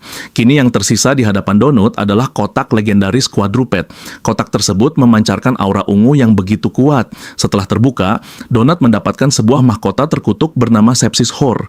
Carl yang melihat nama dari mahkota itu merasakan kengerian. Mordecai meminta agar mereka membaca deskripsinya lebih dulu. Sementara itu, di hadapan Donut, Donut, sebuah buku mantra Magic Missile mengeluarkan aura pekat.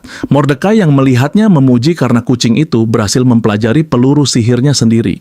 Mordecai menjelaskan pada Donut jika item berupa mahkota yang ia dapat memang sangat berharga dan kuat, tetapi juga sangat berbahaya. Ia menyarankan agar Donut memperhatikan lebih dulu sebelum mengambil keputusan. Namun sebelum Mordecai menyelesaikan penjelasannya, kucing itu justru telah lebih dulu memakai mahkota tersebut. Melihatnya, Mordecai seketika terduduk lemas.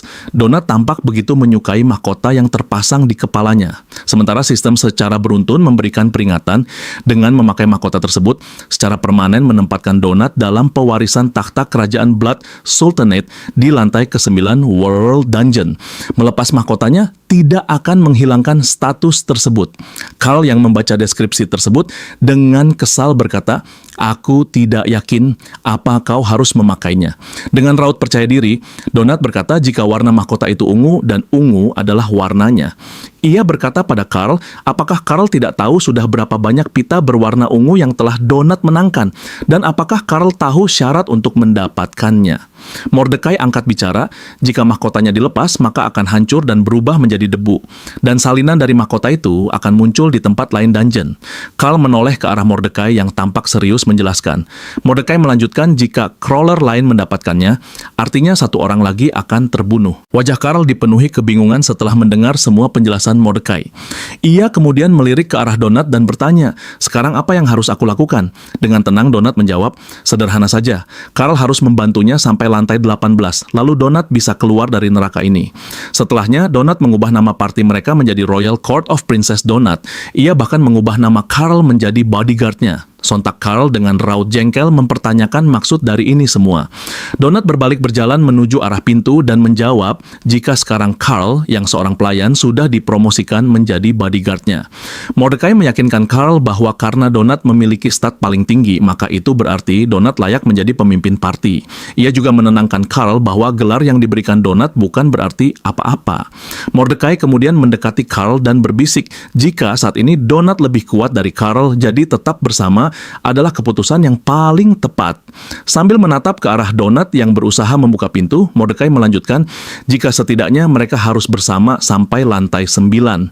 Ia juga mengingatkan Carl bahwa lagi pula mahkota itu ada di kepala Donut, bukan di kepala Carl. Sebelum mereka pergi, Mordecai juga memberitahu bahwa karena dirinya telah melatih Carl dan Donut, dimanapun mereka memasuki tutorial guild, mereka berdua akan tetap dikirim ke ruangan tersebut. Ia pun mempersilakan Carl berkunjung kapanpun jika ada pertanyaan sebelum lantai 4. Carl pun mulai melangkah pergi dan berkata, "Jaga dirimu, semoga berhasil dengan urusan tawaran keluar itu." Mendengar ucapan Carl dengan tatapan serius, Mordecai menjawab, "Kau juga semoga berhasil." Namun Mordecai tiba-tiba saja menarik Carl mendekat. Seketika Carl begitu terkejut. Mordecai dengan ekspresi serius memperingati Carl bahwa apapun yang akan ditawarkan oleh para alien tersebut, jangan mencoba untuk mengambilnya. Tak peduli apapun tawarannya, setidaknya sampai lantai 12. Mordecai menegaskan bahwa saat itu tiba, negosiasikan sebanyak mungkin. Tangan Mordecai perlahan melepaskan cengkeramannya. Ia meminta Carl untuk mengingat ucapannya itu. Tubuh Carl pun terhuyung keluar ruangan. Setelahnya, pintu tutorial guild tertutup begitu keras. Kebingungan masih menyelimuti Carl. Ia bertanya-tanya apa maksud ucapan Mordecai. Carl tertegun mencoba mencerna baik-baik peringatan itu. Kenapa Mordecai berkata bahwa mati lebih baik daripada mengambil tawaran keluar di lantai 10 dan 12? Carl sendiri tak yakin bisa sampai sejauh itu, mengingat dalam waktu 1 jam saja 3 juta orang telah mati. Carl memegangi kepalanya, masih merasakan kebingungan. Dari belakang, Donut mengajak Carl untuk segera bergerak. Carl yang kebingungan hanya menoleh dengan ekspresi datar. Donut kembali mengajak Carl untuk berjalan ke arah yang ia tentukan agar Carl bisa melindunginya. Carl seketika langsung bertanya, apakah rencana kucing itu hanya akan berkeliaran tanpa tujuan? Donut kemudian mengibaskan ekornya dan berkata bahwa mereka masih memiliki waktu 29 jam untuk melakukan sesuatu yang benar-benar spektakuler. Namun pertama-tama Donut ingin mereka menemukan celana untuk Carl pakai lebih dulu. Ia tidak mau melihat Carl yang bertarung bersamanya hanya menggunakan celana boxer. Dengan raut mengejek, Donut berkata bahwa semua orang pasti akan berkomentar, kucingnya cantik, tapi sayangnya pengawalnya tidak memakai celana. Mereka kemudian berjalan bersama. Carl melemparkan ejekan bahwa Donut juga tidak memakai celana sama sekali. Donut menjawab itu karena dirinya seekor kucing. Semakin jauh Carl melangkah, dalam benaknya diliputi kecemasan. Ia merasa bingung bagaimana caranya bertahan ke lantai berikutnya. Apakah mereka berdua juga harus menghabisi para manusia? Mereka berdua pun tiba di ujung lorong. Ada dua pilihan lorong yang akan mereka lewati. Carl menunjuk ke lorong di kanan dan berkata bahwa dirinya akan pergi ke arah sana. Carl kemudian menunjuk ke arah Donut, lalu berkata bahwa Donut akan pergi ke arah lain. Donut merasa bingung dengan ucapan Carl. Ia tak mengira bahwa Carl memutuskan untuk berpisah dengannya. Carl memegangi wajahnya dan berkata bahwa Mordecai sebelumnya memberitahu jika Donut lebih kuat darinya. Tentu itu sangat bagus. Dengan begitu, Carl yakin bahwa Donut akan baik-baik saja tanpanya. Carl berkata demikian karena ia merasa tak yakin jika dirinya akan selamat, mengingat 3 juta manusia yang telah tewas 1 jam yang lalu. Dengan kesal, Carl menyampaikan jika ia tidak mau menikmati saat-saat terakhir hidupnya dengan menghadapi sifat menyebalkan Donut. Carl mengangkat kedua tangannya sambil berkata, jika ia tahu kucing memang menyebalkan. Namun, apakah Donut tahu alasan kenapa orang masih menyukai kucing? Carl menunjuk naga ke arah Donut dan menjawab, itu karena mereka tidak banyak bicara. Akhirnya, Carl berjalan pergi meninggalkan Donut yang masih terdiam di sana. Donut memanggil Carl dan memintanya untuk berhenti. Ia juga meminta maaf padanya. Mendengar kata maaf, Carl menghentikan langkahnya dan menoleh ke arah Donut. Donut kembali meminta maaf dan membenarkan ucapan Carl. Dengan bibir berkerut, Carl mendengarkan penjelasan kucing itu. Donut memberitahu Carl bahwa ketika dirinya terbangun di dungeon ini, ia punya banyak sekali kenangan. Seperti duduk di jendela apartemen Carl menonton semua acara kucing yang mengerikan tetapi juga menyenangkan. Bahkan ia mengingat pujian orang-orang yang selalu berkata jika dirinya seperti seorang putri.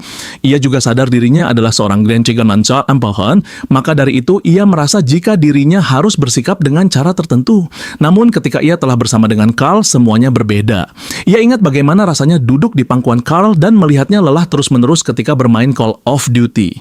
Dirinya begitu menyukai momen tersebut. Seketika, Carl tersentuh dengan cara Donut menceritakan momen tersebut. Namun setelahnya, ekspresinya berubah menjadi masam karena Donut berkata jika Carl benar-benar payah dalam bermain game. Meski begitu, satu hal yang ia sukai adalah meskipun Carl kalah terus-menerus, ia masih tetap memainkannya.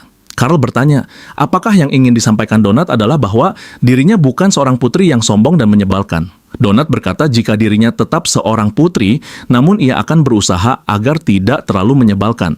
Donut menyampaikan jika dirinya membutuhkan Carl dan Carl membutuhkannya. Mereka berdua saling membutuhkan dan dirinya yang seekor kucing sangat takut sendirian. Carl menatap tajam ke arah Donut yang terus berkata jika dirinya tidak mau sendirian. Carl bertanya, apa maksud dari perkataan kucing itu? Tanpa aba-aba, Donut langsung melompat dan bertengger di pundak Carl.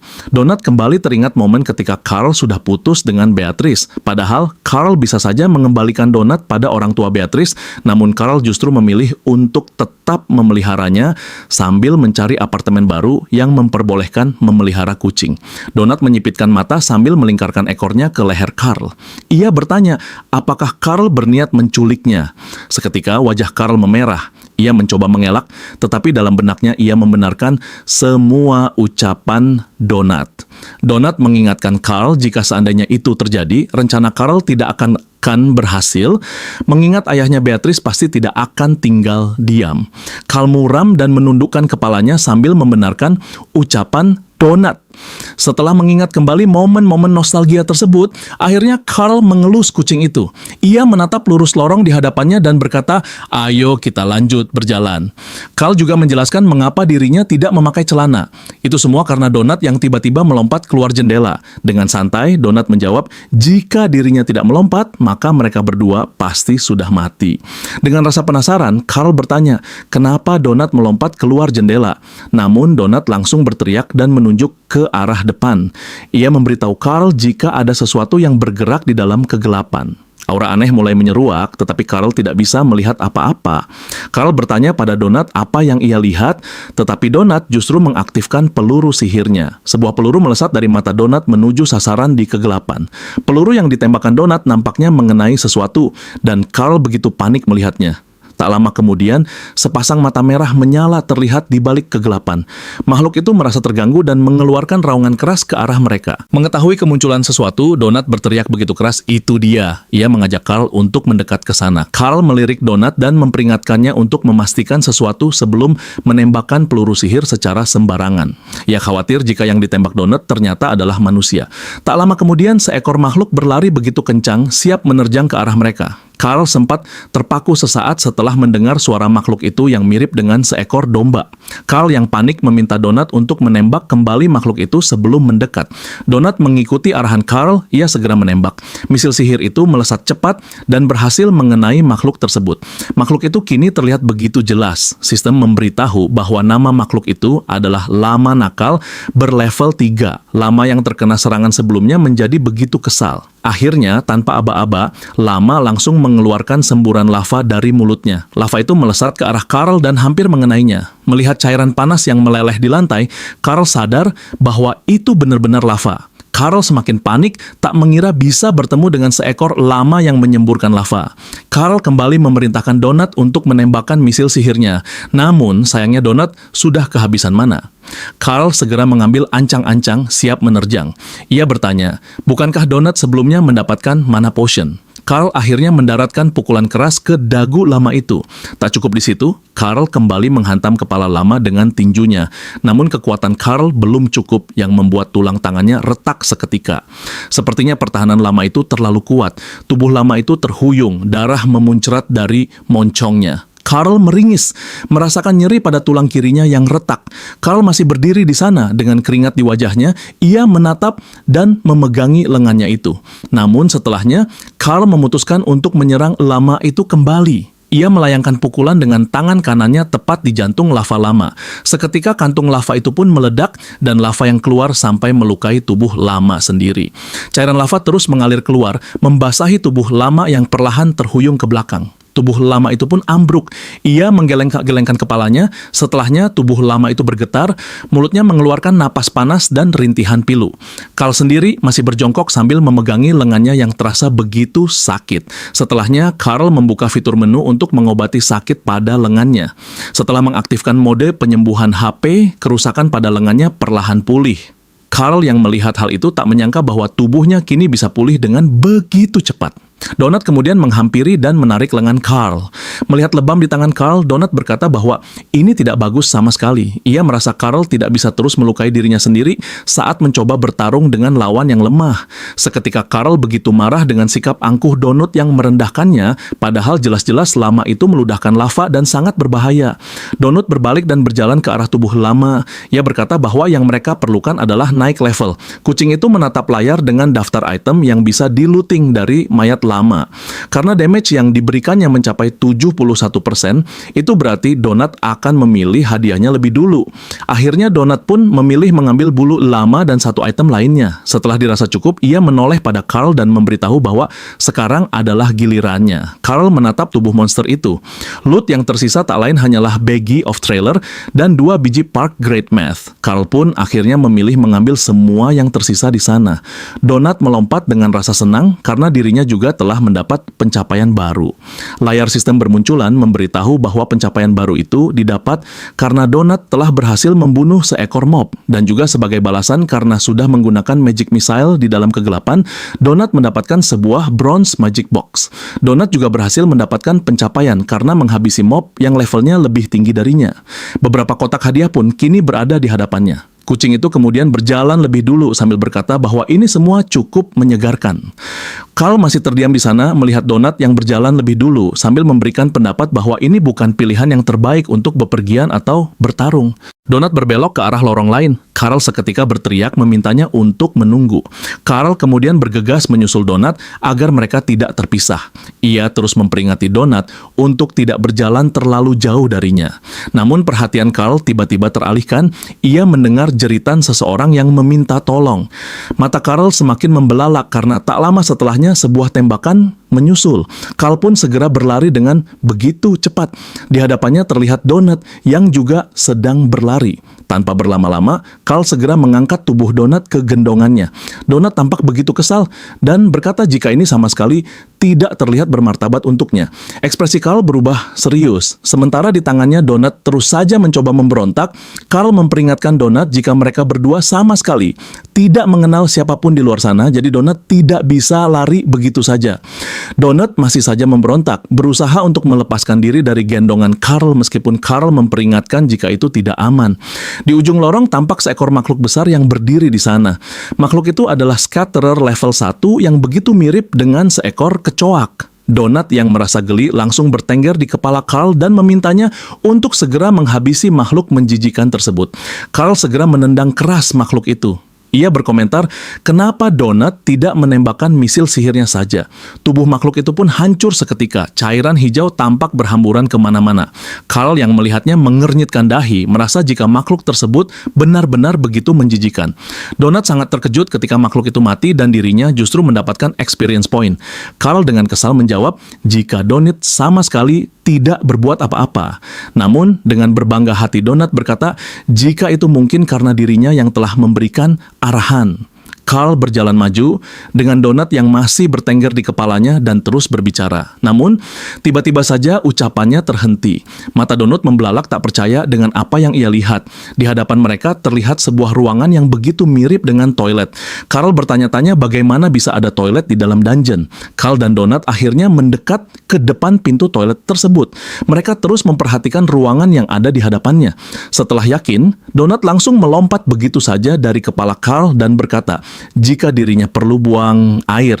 Donut segera membuka pintu toilet tersebut. Di dalamnya terlihat satu kotak pasir kucing yang telah disediakan. Carl tampak begitu bingung melihatnya. Bagaimana bisa ada yang menyediakan toilet khusus kucing di dalam dungeon? Tak lama setelahnya, Donut keluar dari toilet sambil mengibaskan kakinya yang penuh pasir. Ia berkata pada Carl jika sekarang adalah gilirannya. Carl langsung menolak karena ia tidak bisa membayangkan dirinya buang air di atas kotak pasir kucing. Carl masih menatap bingung ke arah toilet tersebut dan mempertanyakan alasan dungeon menyediakan toilet khusus kucing. Namun pada saat Carl membuka pintu toilet, pemandangan di depannya seketika berubah. Carl masih mempertanyakan di mana wastafel untuk mencuci tangan. Namun, yang lebih membingungkannya lagi adalah kenapa toiletnya tiba-tiba berubah ketika dirinya yang membuka pintu.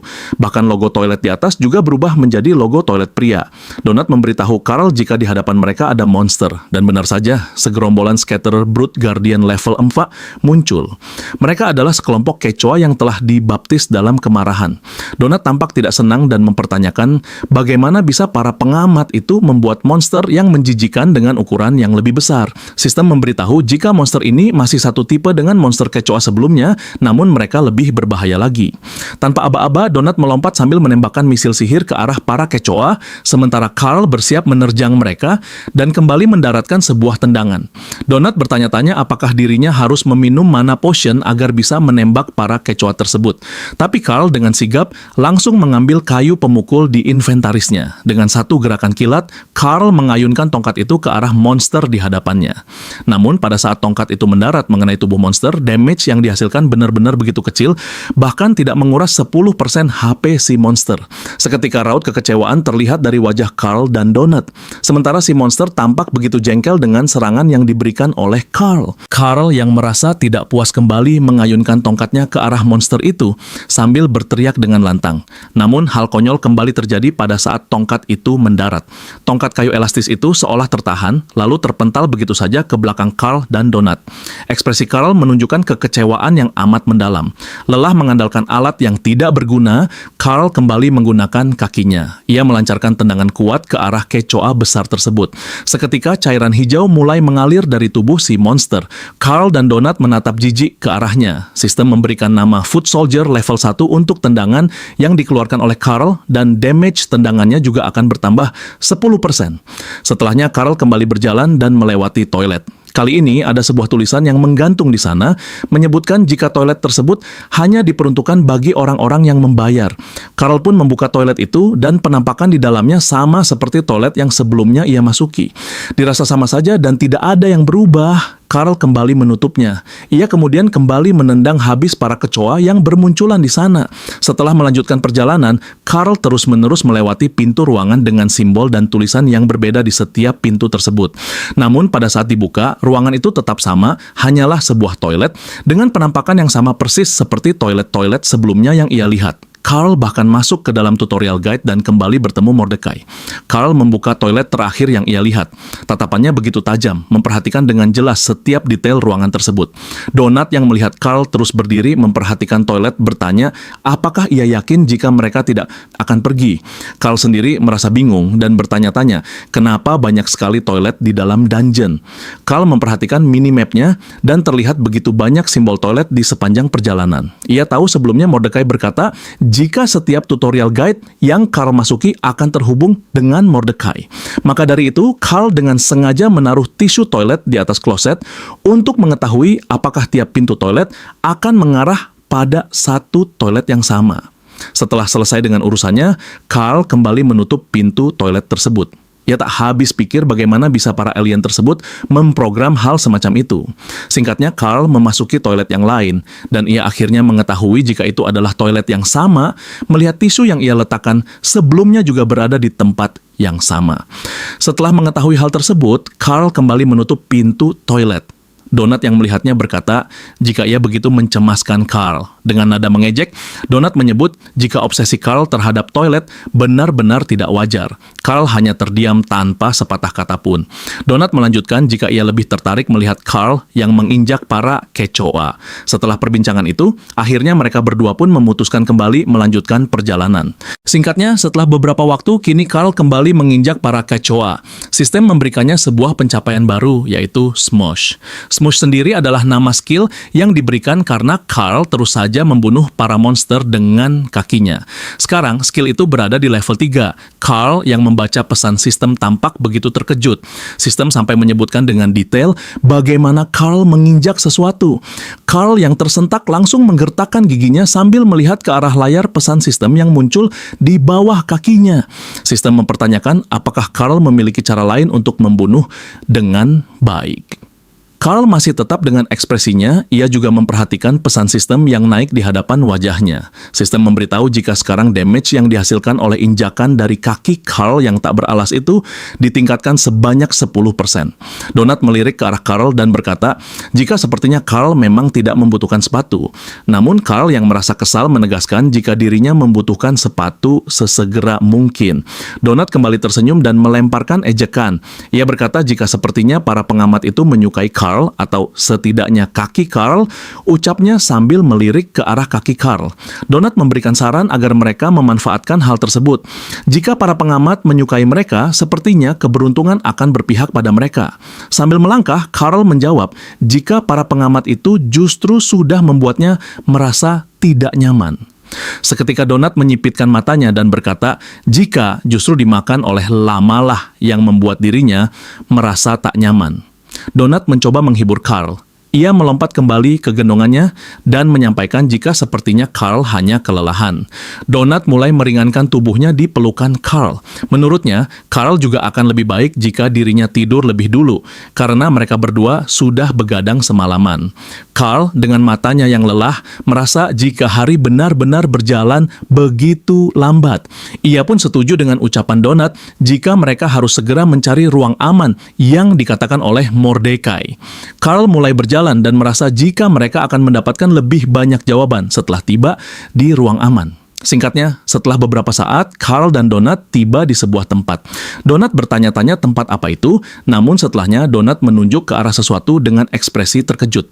Tempat itu mirip dengan sebuah ruangan di resto kafe kucing. Dengan mata berbinar, Donat tak percaya jika di tempat tersebut ada pohon kucing yang begitu besar. Carl menoleh dan melihat pohon kucing di balik kaca yang dimaksud Donat. Carl memperhatikan ke arah depan. Suasana benar-benar mirip dengan sebuah resto kafe. Ia pun berjalan ke arah kasir untuk memesan sesuatu. Di balik meja itu, Carl melihat ada seorang bobca yang tengah berdiri di sana. Carl pun menyapanya. Bobca itu bernama Telly. Ia berada di level 60 33. Bobca juga sama seperti Mordecai, seorang NPEC non-petarung. Tugasnya adalah mengawasi ruang aman. Ia bisa melakukan tugas seperti menyiapkan makanan dan membersihkan toilet. Bobca itu akhirnya bertanya pada Carl, apakah ia menginginkan makanan. Carl yang kebingungan bertanya apakah di sana memang ada makanan. Ia juga menanyakan daftar makanannya dan menjelaskan jika ini pertama kalinya Carl memasuki ruang aman. Telly menjawab, ia tahu jika Carl baru berada di sana sebab dungeon-nya saja baru dibuka. Telly juga berkata jika dungeon ini dibuka tanpa persiapan, makanya dirinya belum siap.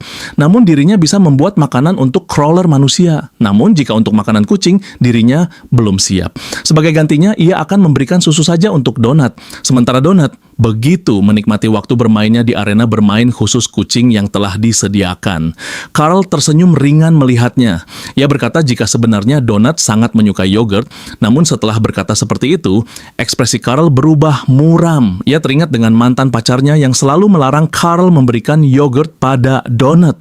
Sesaat kemudian, ia kembali dengan wajah serius dan meminta Telly memberikan daging pada Donat agar kucing itu bisa bertahan hidup. Telly kemudian bertanya, apakah Carl ingin memakan sesuatu? Ia akan membuatkannya. Carl yang merasa bingung justru bertanya kembali, apakah Telly memiliki rekomendasi makanan untuknya? Carl masih melirik ke arah lain dengan raut yang sedih. Ia kembali menatap ke arah Telly dan hendak berkata sesuatu, tetapi Telly dengan cepat langsung bertanya, apakah Carl ingin Telly yang memilih menu makannya? Carl pun membenarkan ucapan Telly. Ia akan makan apapun, asal itu bukan ikan. Telly bertanya seberapa kuat Carl terhadap pedas dari skala 1 sampai 5. Carl menjawab, jika dirinya begitu menyukai makanan pedas, mungkin ia bisa tahan di skala 4 selama itu dalam skala manusia. Setelahnya, Telly juga bertanya apakah Carl ingin menyewa ruangan tersebut. Pratinjau akan dimulai dalam 10 jam.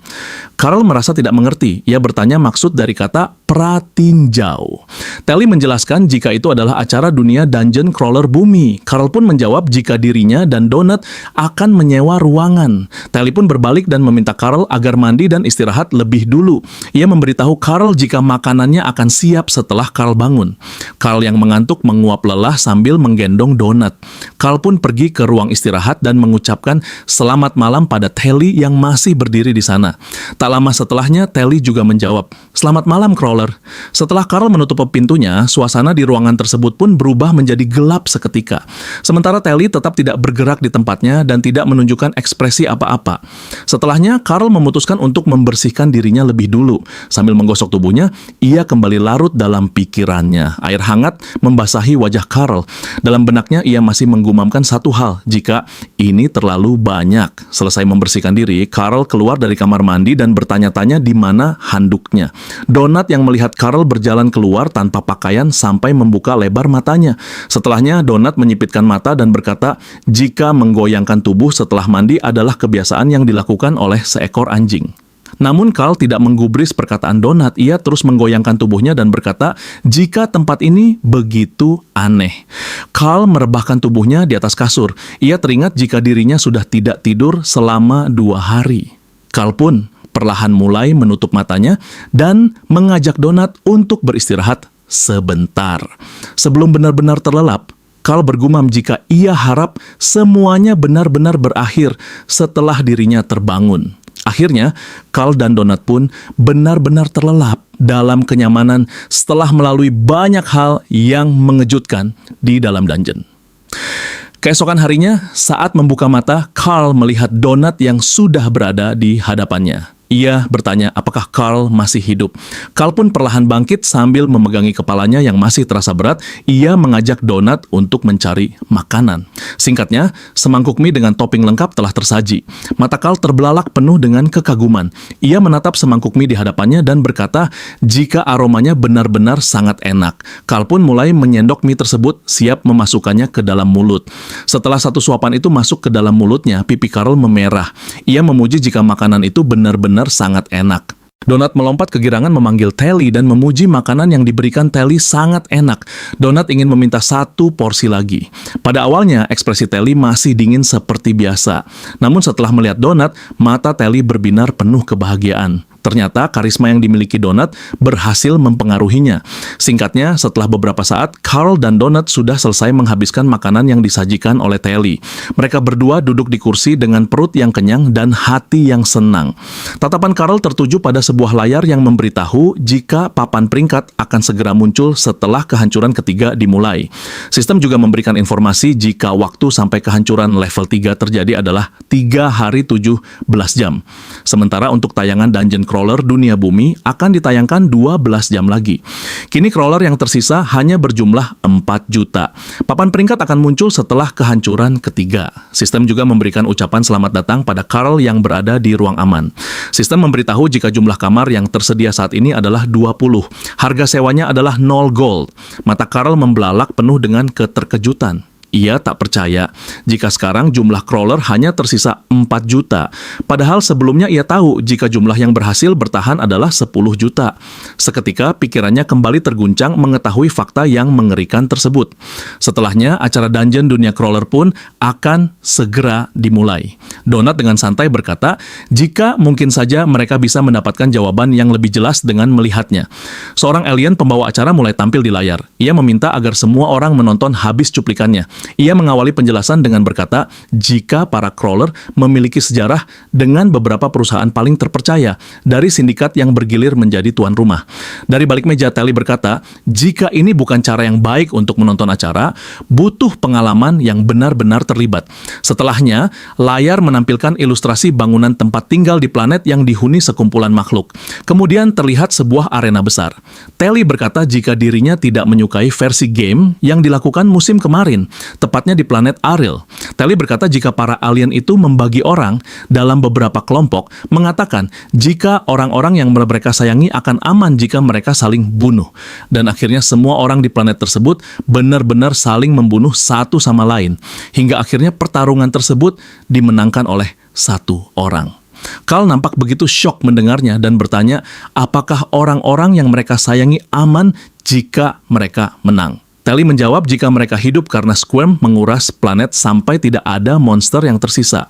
Menurut Telly, mati lebih baik, ya meski Boran setidaknya telah memberikan mereka kesempatan. Lalu sebelum lanjut ke acara utamanya, sang pembawa acara meminta sponsor untuk memberikan kata-kata. Beberapa saat kemudian, semua layar hanya menampilkan trompet yang berbunyi. Telly yang melihatnya berkata, jika dirinya sangat membenci iklan. Tak lama berselang, sang pembawa acara kembali muncul di layar. Dengan lantang, ia berkata, jika ini saatnya untuk mendapatkan edukasi tentang bumi.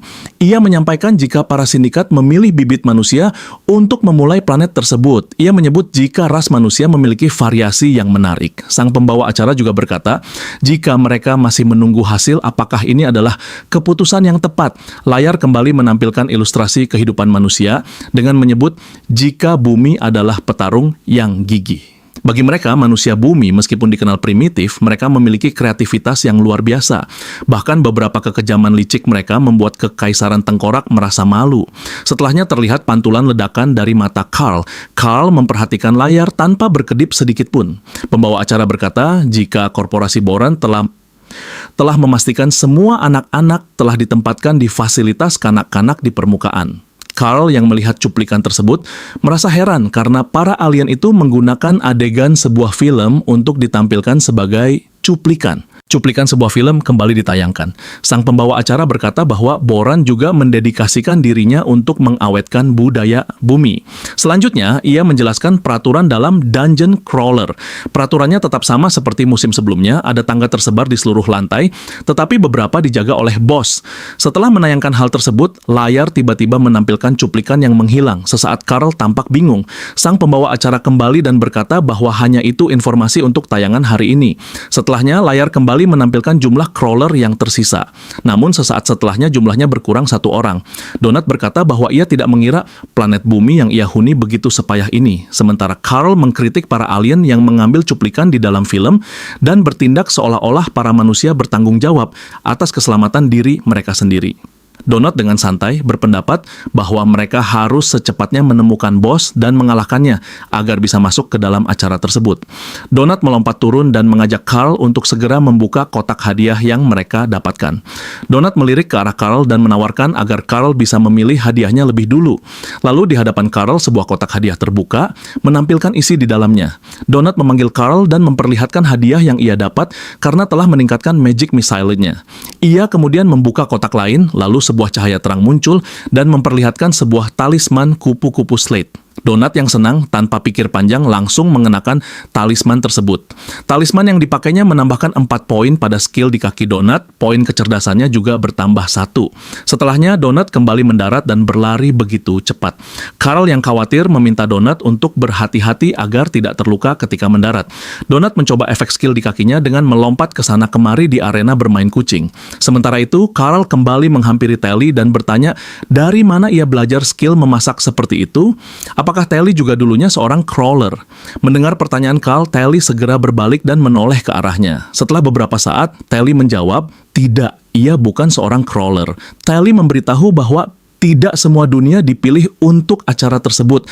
Terkadang para alien itu mengajukan suatu perjanjian. Mereka mengambil sebagian para bobca sebagai ganti untuk tidak menambang di dunia tersebut. Para alien itu meninggalkan pesan yang berisi, mereka yang menandatangani kontrak ini akan membantu keselamatan rakyat kalian. Singkatnya, para alien itu pun datang dan menjemput para bobca yang siap mengorbankan diri mereka. Dengan ekspresi dingin, Telly berpendapat bahwa kematian ras bobca tampak tidak terlalu menarik untuk ditonton. Donut yang mendengar itu berpendapat bahwa mereka memang harus menarik jika ingin masuk ke acara tersebut dan mendapatkan penggemar. Donut melompat ke atas menyampaikan bahwa mereka harus menjadi lebih kuat dengan cepat. Donut menghampiri Telly dan menggosokkan kepalanya sambil berterima kasih pada Telly. Telly juga mengelus tubuh Donut sambil berterima kasih kembali pada Donut dan Carl. Carl yang mendengarnya merasa kebingungan mengapa Telly harus berterima kasih padanya. Donut berkata bahwa mereka akan segera kembali jika sudah selesai. Donut mengajak Carl pergi untuk mencari salah satu dari para boss monster yang ada di dungeon. Dengan yakin, Donut berkata bahwa mereka berdua harus membunuhnya. Carl hanya terdiam. Setelahnya, Donut berbalik pada Carl dan dengan semangat berkata bahwa mereka harus menghabisinya dengan gaya. Carl berjalan mengikuti Donut. Donut bertanya, bagaimana cara mereka bisa menemukan salah satu dari para bos? Dengan wajah serius, Carl menunjuk sesuatu di hadapan mereka dan menjawab bahwa caranya adalah dengan mengikuti musuh mereka. Tepat di hadapan mereka, para kecoak tampak sudah berkumpul di sepanjang lorong.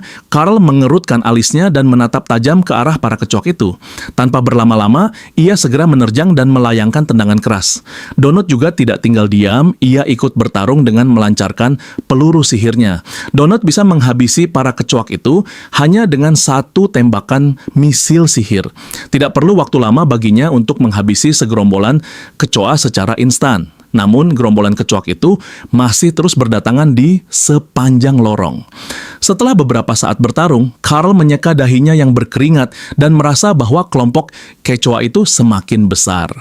Dengan yakin, Carl berpendapat bahwa ini semua berarti mereka sudah mulai mendekati sarangnya. Dalam benaknya, Carl terus bergumam bahwa ini memungkinkan selama mereka bisa menghadapinya dengan cerdas. Donut melompat dan mulai berjalan di lantai yang dipenuhi oleh cairan hijau.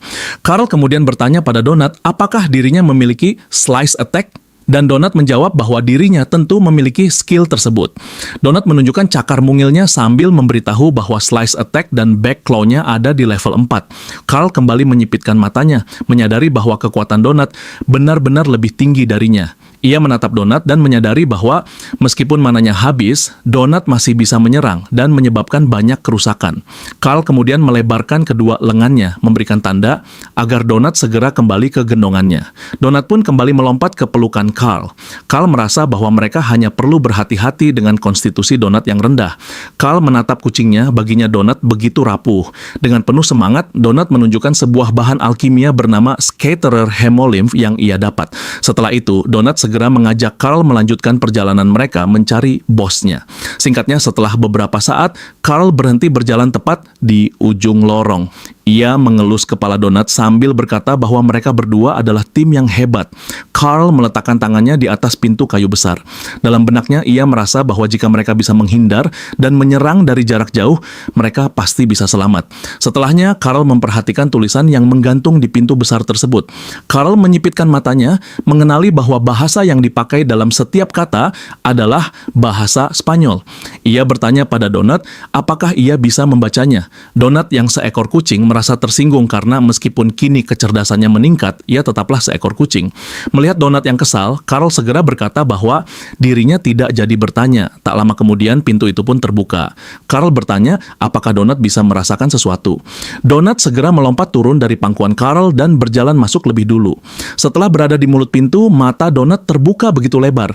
Ia kemudian memberitahu Carl bahwa di dalam dipenuhi dengan scatterer level 1 dan 2. Jumlah mereka benar-benar banyak sekali. Selain itu, Donut juga memberitahu bahwa di dalam ada sesuatu yang lain, hanya saja ia tidak tahu apa itu. Donut berbalik ke arah Carl dengan wajah malas, memberitahu bahwa baunya benar-benar busuk. Setelahnya, Carl segera mengeluarkan satu buah dynamite dan mengajak Donut untuk bersiap berlari. Dynamite di tangan Carl adalah sebuah dynamite goblin.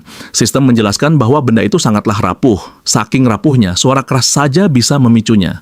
Carl terus menatap dynamite itu karena sistem tiba-tiba berhenti memberikan informasi. Namun, setelahnya, Carl tersentak kaget melihat pesan pop-up sistem yang membuatnya begitu terkejut. Donat juga merasakan keterkejutan yang sama. Carl tampak begitu kesal karena sistem mencoba mempermainkan mereka. Carl terus memegangi dadanya yang berdegup kencang sambil menyebut, para pengamat itu bajingan. Carl mulai memasang ekspresi serius. Ia mulai menyalakan korek di lengannya dan meminta Donat untuk segera berlari, sementara Carl akan menyusul di belakangnya. Setelah membakar ujung dynamite tersebut, Carl segera melemparkannya ke dalam pintu masuk yang terdapat begitu banyak kecoak di dalamnya. Sebelum dynamite itu benar-benar meledak, Carl berusaha berlari menjauh. Di dalam ruangan, para scatterer tampak mengelilingi dynamite yang hendak meledak itu. Pada akhirnya, dynamite itu mulai meledak. Carl yang berusaha menjauh tetap terkena dampaknya. Peringatan sistem muncul memberitahu kesehatan tubuh Carl yang begitu rendah. Carl yang terpental memegangi kepalanya. Darah terlihat mengucur dari mulut dan telinganya. Donat begitu panik melihat keadaan Carl. Sayangnya, Carl tidak bisa mendengar ucapan Donat. Carl justru mengelus Donat dan bertanya apakah Donat baik-baik saja. Carl masih belum bisa mendengar apapun yang dikatakan Donat. Setelahnya, sistem memberitahu bahwa saat ini Carl mengalami debuff yang berefek tuli, gegar otak, dan terguncang. Namun karena Carl berhasil meledakkan para kecoak dengan dynamite-nya, ia berhasil mencapai level 5. Sistem memberitahukan bahwa keterampilan Carl dalam menangani bahan peledak meningkat. Singkatnya, setelah mengobati luka yang ia alami, sekarang Carl memegang sebuah obor di tangannya. Ia bertanya pada Donat apakah dirinya bisa melihat sesuatu. Donat menjawab bahwa ia tidak bisa. Carl mulai berjalan ke dalam ruang gelap tersebut. Kakinya menginjak sesuatu. Ia bertanya-tanya kenapa mereka memindahkan semua sampah ke sana. Ia bergumam bahwa dirinya benar-benar membutuhkan sepatu. Tak lama kemudian, sebuah alunan musik terdengar. Donat bertanya apakah Carl juga bisa mendengarnya. Sistem mengumumkan pencapaian baru yang mereka dapat. Mereka telah melukai sebuah dungeon boss. Untuk hadiahnya, mereka diminta menunggu selama beberapa menit. Namun, tiba-tiba saja, pintu kayu besar di belakang mereka tertutup. Beberapa rantai muncul, menahan pintu besar itu agar mereka berdua tidak bisa keluar. Di hadapan mereka, tumpukan sampah yang menggunung itu mulai bergerak. Carl diliputi keterkejutan melihat sesuatu seakan terjadi hingga lantai di sana ikut bergetar. Tumpukan sampah di hadapannya seolah menyatu dan akan membentuk sesuatu. Sistem menjelaskan bahwa Carl dan Donat telah menemukan sarang seorang bos lingkungan. Donat yang panik melompat turun dan berjalan ke arah pintu. Ia berkata bahwa dirinya merasakan firasat buruk mengenai hal tersebut. Ia meminta Carl membawanya pergi dari tempat tersebut. Donat menjadi begitu kesal dan mencakar-cakar pintu, meminta Carl agar segera membukanya. Carl perlahan mendekat ke arah kucing itu. Ia kembali memeluk Donat di pangkuannya dengan tatapan serius. Ia berkata, "Bersiaplah." Selang beberapa saat, tumpukan sampah yang menggunung itu pun meledak. Seekor monster raksasa mulai merangkak keluar dari tumpukan sampah yang terbakar itu. Sekarang pertarungan antara Carl dan Donat yang sama-sama level 5 akan melawan bos lingkungan level 7. Bos itu bernama The Hoarder. Ia terperangkap dalam tumpukan sampahnya, ditinggalkan oleh masyarakat. Peperangan di dalam kepalanya telah merembes keluar dari pikirannya dan menginfeksi tubuh maupun lingkungannya. Dilindungi oleh anak buahnya, ia akan melakukan apa saja untuk menjaga persediaan berharganya tetap aman. Monster itu menghentakkan kakinya yang besar hingga suaranya bergema memenuhi ruangan. Ia mengangkat tangannya, membuat para kecoa dan sampah berhamburan. Carl menggertakkan giginya, menatap tajam ke arah bos itu dengan dynamite yang telah ia siapkan di tangan kirinya. Carl sempat tertegun sesaat sambil menggumamkan sesuatu. "Gila," ucapnya penuh dengan keterkejutan. Monster besar itu berwujud seorang wanita. Ia menggumamkan sebuah kalimat dalam bahasa Spanyol. Tangan Carl melemas seketika. Ia merasa bahwa bos lingkungan ini adalah orang-orang yang ada di dalam bangunan saat kehancuran. Ia merasa ngeri setelah menerka bahwa Boran telah dengan sengaja menggunakan mereka. Makhluk itu mulai mengulurkan tangannya. Ia tidak berhenti berbicara sehingga Carl merasa yakin bahwa makhluk itu memanglah manusia dan tubuh seseorang. Carl yang masih terpaku berkata pada Donut bahwa mereka harus membantunya. Setelahnya, makhluk itu pun memuntahkan cairan hijau yang begitu banyak. Seketika mereka berdua merasa jijik dan Donut memutuskan untuk tidak membantunya. Tanpa berlama-lama, Donut segera menyerang makhluk itu dengan serangan misil sihir yang beruntun. Makhluk itu terhuyung oleh serangan bertubi-tubi dari Donut. Ia bahkan kembali berbicara seolah memberitahu apa yang terjadi. Hal itu benar-benar membuat Donut dan Carl terpaku untuk beberapa saat. Donut kembali menyerang dan berkata bahwa ini benar-benar menjijikan. Donut lebih dulu menembak para kecoa yang berdatangan ke arah mereka. Carl segera meminta Donut untuk mengambil satu ramuan mana agar mananya bisa kembali pulih. Melihat segerombolan kecoa yang mulai mendekat, Donut segera melompat. Ia kembali mengeluarkan peluru sihirnya sementara Carl bergerak maju. Tanpa diduga, kakinya yang tidak memakai sepatu harus menginjak sesuatu hingga terluka. Carl pun menjerit sambil berjinjit menahan sakit di kakinya. Di saat itulah bos lingkungan itu sudah siap melancarkan serangan. Carl berteriak, menanyakan apakah bos lingkungan itu bisa mengerti perkataannya. Pukulan bos itu berhasil dihindari oleh Carl. Ia terus berusaha mengajak bicara monster itu dan memintanya untuk berhenti. Bos itu tidak menggubris dan lagi-lagi mengeluarkan cairan hijau dari mulutnya. Carl yang melihatnya merasa bahwa Boran memang sengaja melakukan ini semua padanya. Meskipun begitu, Carl sadar bahwa makhluk itu tetap berbahaya. Ia memegang sebuah rantai di tangannya. Carl menarik rantai itu dan berkata bahwa ia harus menghentikannya. Carl mencoba menggunakan rantai itu untuk membelenggu bos lingkungan tersebut. Carl menaiki tumpukan sampah di sana dan memberikan aba-aba pada Donut. "Donut, distraksi," ucapnya. Donut sendiri sedang begitu sibuk menghabisi para kecoa yang terus berdatangan. Namun sayangnya mana Donut hampir habis dan ia diberi jeda waktu untuk meminum ramuan. Donut pun memberitahu Carl bahwa sistem tidak mengizinkannya meminum ramuan untuk sementara waktu. Dengan panik, Donut berkata bahwa selama 1 menit ke depan ia tidak bisa menyerang. Carl melompat begitu tinggi bersiap dengan rantai di tangannya. Ia pun mendaratkan tubuhnya tepat di bahu bos lingkungan. Ia pun menarik kencang rantai di tangannya dan segera melempar rantai itu agar bisa melilit ke leher bos tersebut. Setelah rantainya mendarat mengelilingi leher bos itu, Carl segera menariknya. Ia menjatuhkan tubuhnya agar rantai itu bisa tertarik sepenuhnya. Bos lingkungan itu merintih dengan bahasa Spanyolnya sampai mengeluarkan air mata. Carl berusaha keras menahan rantai tersebut dan berteriak bahwa dirinya membutuhkan bantuan. Mendengar itu, Donut segera melompat dari tempatnya menuju ke arah Carl. Ia memuji Carl dan berkata, "Kerja bagus." Melihat Donut yang pergi begitu saja, Carl langsung berkata bahwa yang ia maksud bukanlah begitu. Dengan terengah-engah, Carl mengeluarkan seluruh tenaganya untuk menahan rantai tersebut. Di bawah kakinya terlihat para kecoa yang bergerak dengan cepat ke arahnya. Akhirnya kaki Carl pun tergigit oleh para kecoa yang berdatangan. Carl berteriak dan mengerang kesakitan, memaki Donut yang tidak melindunginya. Carl yang masih menahan bos lingkungan sekuat tenaga meminta Donut menggunakan cakarnya. Donut justru berkata bahwa bos lingkungan itu sudah hampir mati. Jadi ia hanya bisa berkata bahwa Carl pasti bisa melakukannya. Bos lingkungan itu berteriak begitu keras. Para kecoa mulai bermunculan dari dalam mulutnya. Tak lama kemudian, rantai yang melilit di lehernya putus. Melihat itu, Carl begitu panik dan ia mengumpat kesal. Tubuh Carl terjatuh di atas tumpukan sampah. Carl menggerakkan giginya sambil mengerang kesakitan. Seekor kecoa melaju melesat ke arahnya, siap menyerang. Di saat yang tepat, ketika Donat telah pulih, ia kembali menembakkan peluru sihirnya.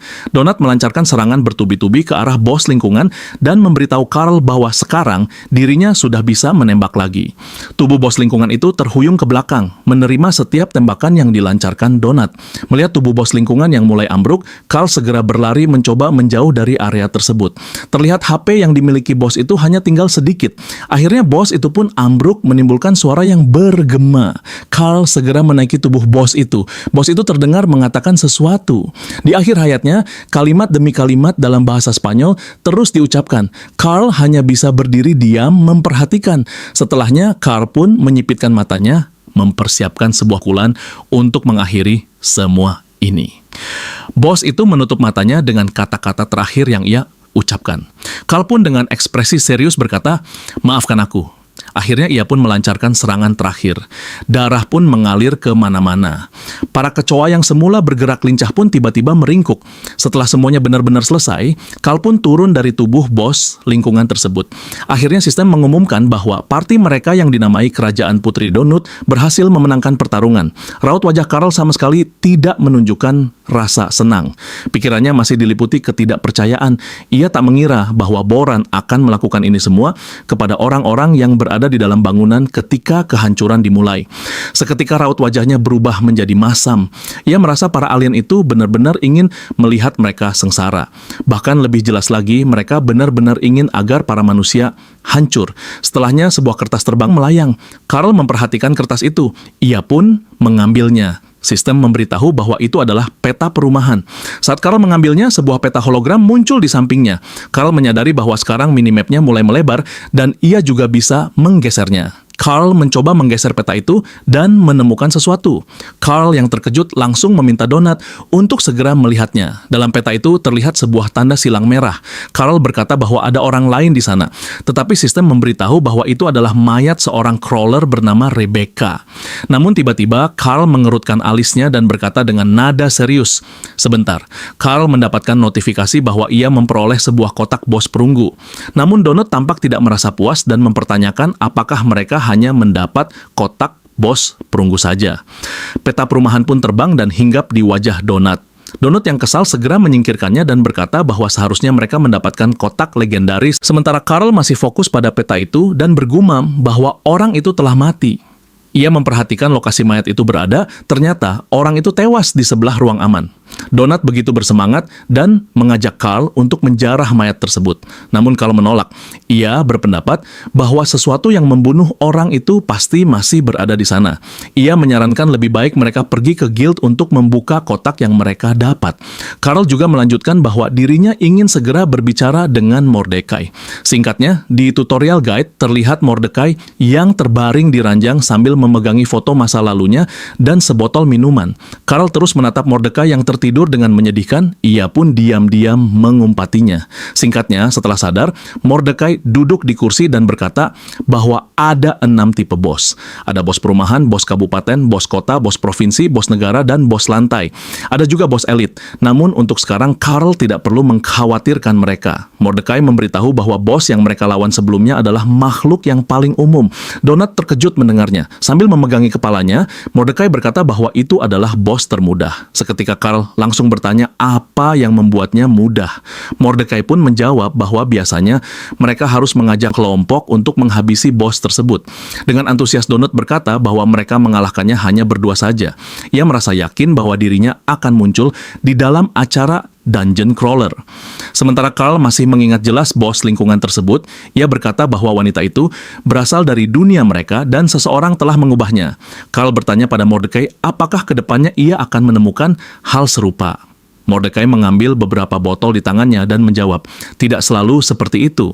Mordecai menoleh dan berkata bahwa nanti akan banyak bermunculan daur ulang literasi dari game sebelumnya. Meskipun beberapa game sebelumnya memang berasal dari planet yang ditanami manusia, seharusnya tidak akan terlalu jelas. Mordecai memberitahu bahwa ada peraturan mengenai hal tersebut. Mordecai menyampaikan bahwa Carl akan melihat berbagai tipe bos dalam acara yang ditayangkan. Untuk menonton episodenya, Carl harus mencari ruang aman. Dengan penuh semangat, Donat berkata bahwa ia akan membuka kotaknya lebih dulu sebelum sebelum pergi. Namun setelah membukanya, ekspresi Donat dipenuhi kekecewaan karena isi kotak itu hanyalah setumpuk obor. Carl memberitahu Mordekai bahwa ia mendapatkan 15 pencapaian dan 7 kotak dari pertarungan sebelumnya, dan ia bertanya apakah itu adalah hal yang wajar. Sementara Donat masih saja mengeluh bahwa dirinya tidak membutuhkan semua obor itu karena dirinya adalah seekor kucing dan bisa melihat dalam kegelapan. Mordekai menoleh dan menjawab bahwa hal yang tidak wajar adalah ketika Carl pertama kali menginjakan kaki sebagai pemula di dungeon, tetapi ia justru memperoleh kotak legendaris. Tiba-tiba saja Donat melompat ke arah tumpukan obor itu. Ia kemudian melompat keluar dengan menunjukkan sebuah buku mantra. Donat pun menaruh buku itu di hadapannya dan langsung mempelajarinya. Setelah beberapa saat, ekspresi Donat mulai berubah. Mordekai memperingatkan Donat agar ia mau membaca deskripsinya lebih dulu sebelum menggunakan atau menerapkan barang yang ia dapat. Carl merasa penasaran dan bertanya mantra apa itu. Donat menjawab bahwa itu hanyalah mantra konyol. Namun Mordekai memberitahu Carl bahwa mantra itu sangat berguna. Mantra yang dipelajari oleh Donat adalah torch mantra untuk membuat cahaya kecil berjalan di sekelilingnya. Semakin sering ia mempelajarinya, maka mantra itu akan semakin kuat. Carl menghampiri Donat dan memuji bahwa mantra itu sangat bagus, tetapi Donat merasa tidak senang. Sistem juga memberitahu jika Carl mendapatkan sebuah skill Iron Punch level 3. Setiap level meningkatkan bonus damage tinju sebesar tambahan 10%. Setelahnya, sebuah box boss, perunggu, goblin perak, dan gold crowd control terbuka. Di dalamnya, Carl mendapatkan sebuah buku mantra bernama Kitab Armor Wisp. Lalu ada 5 barang dinamit, 1 buah korek api, tas bubuk mesiu, pelindung lutut berduri ajaib milik pasukan kerusuhan Shade Knoll. Ada 3 gulungan kabut membingungkan dan 5 buah ramuan kulit besi. Setelahnya, layar hologram seperti menampilkan kepulan asap berwarna oranye. Carl memasangkan pelindung lutut berduri ajaib milik pasukan kerusuhan Shade Knoll di kakinya. Menurut deskripsi sistem, item tersebut dapat menambahkan 10% pantulan damage ke semua armor yang dipakai. Sistem mengejek jika Carl sedang bercosplay menjadi seekor landak. Mordekai menjelaskan jika buku sihir yang didapat Carl memang bagus, namun untuk digunakan Carl membutuhkan 5 poin mana, sementara sekarang Carl hanya memiliki 3 poin mana. Mordekai berkata jika ia akan menyimpannya sampai Carl tahu build-nya akan seperti apa atau Carl bisa memberikannya pada Donat. Donat dengan senang hati begitu bersemangat dan berkata jika ia akan mengambilnya. Carl yang mendengarnya seketika menoleh ke arah Donat dan bertanya jika Donat saja tidak tahu kegunaannya untuk apa. Kitab Armor Wisp menurut deskripsi kegunaannya adalah meniadakan 75% dari serangan masuk dari serangan berbasis sihir. Item itu juga menyediakan kekebalan sementara bagi efek pengendalian pikiran. Itu juga bisa membuat tubuhmu terlihat samar, ethereal, dan mirip druid. Dengan penuh pertimbangan, akhirnya Carl memutuskan menyimpannya untuk nanti. Seketika ekspresi Donat menunjukkan kekecewaan. Setelahnya, Carl dan Donat pun berjalan keluar dari tutorial guide. Carl berkata jika mereka tidak bisa membuka inventory mayat crawler, namun tetap bisa menjarahnya. Mereka berdua pun masuk kembali ke ruang aman menemui Telly. Carl berkata jika ia harap bisa menemukan barang bagus pada mayat crawler. Donat menghampiri Telly dan menggosokkan tubuhnya ke wajah Telly.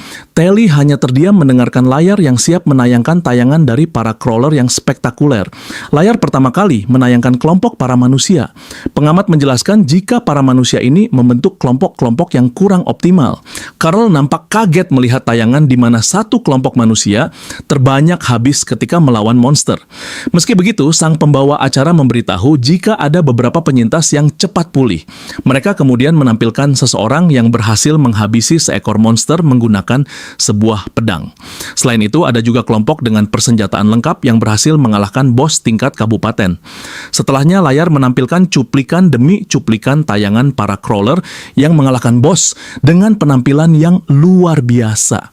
Carl dan Donat terus menonton tayangan tersebut dengan begitu fokus sambil berharap jika pertarungan mereka juga akan ditayangkan.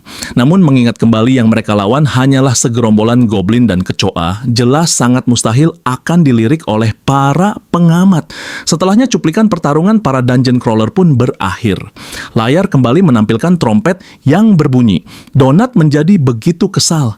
Ia tak percaya jika pertarungan epik mereka melawan bos lingkungan tidak ikut ditampilkan. Lalu tiba-tiba saja hologram Cascadia kembali muncul. Cascadia berkata jika mereka telah kehilangan 15 bos wilayah dan lebih dari 1.500 bos lingkungan yang terbunuh. Carl menatap tajam, berharap kesempatan mereka untuk muncul di layar masih ada. Cascadia kemudian akan mengumumkan sepasang crawler yang berani. Donat dengan senyum penuh harap begitu berharap jika nama mereka akan disebut. Cascadia kemudian berkata jika 2 orang crawler berani itu telah bertemu dengan bos kota. Sontak ekspresi Donat berubah kesal. Dengan kekecewaan dan kekesalan yang dirasakan, mereka berdua memutuskan untuk kembali berjalan ke arah mayat crawler. Carl menunjukkan senyum licik karena lagi-lagi ia berharap bisa memindahkan sesuatu dari mayat tersebut. Ia kembali memperhatikan peta dan kini lokasi mereka dengan mayat crawler itu nampak begitu dekat. Carl dan Donat pun melewati toilet. Kemudian Cascadia menjelaskan jika para pengamat telah memperbaiki bug di lorong toilet. Jika mereka membuka pintu toilet dan seseorang atau sesuatu masuk, sudah tidak akan ada sya'akhalsa meledak lagi. Carl yang mendengarnya tersenyum puas. Ia tak menyangka jika para alien itu akan benar-benar mempelajari para manusia. Carl kembali melihat peta, dan sekarang mereka hanya tinggal berbelok untuk menemukan mayatnya. Awalnya Carl tersenyum ketika ia sudah berada dekat dengan mayat tersebut. Namun setelah benar-benar melihat kondisi mayat di hadapannya, mata Carl dan Donat membelalak terkejut. Di hadapan mereka terlihat mayat dari seorang perempuan yang begitu mengenaskan. Sistem memberitahu jika mayat itu bernama Crawler Rebecca di level 3 dan sesuatu yang bisa mereka jarah darinya hanyalah inti apel. Sistem menyebutkan jika Crawler Rebecca telah dihabisi oleh Crawler Frank Q. Carl melihat dengan jelas jika di tubuh mayat itu ada sebuah luka bekas peluru. Donat berpendapat jika Frank Q, si pembunuh, nampaknya bukan orang yang baik sama sekali.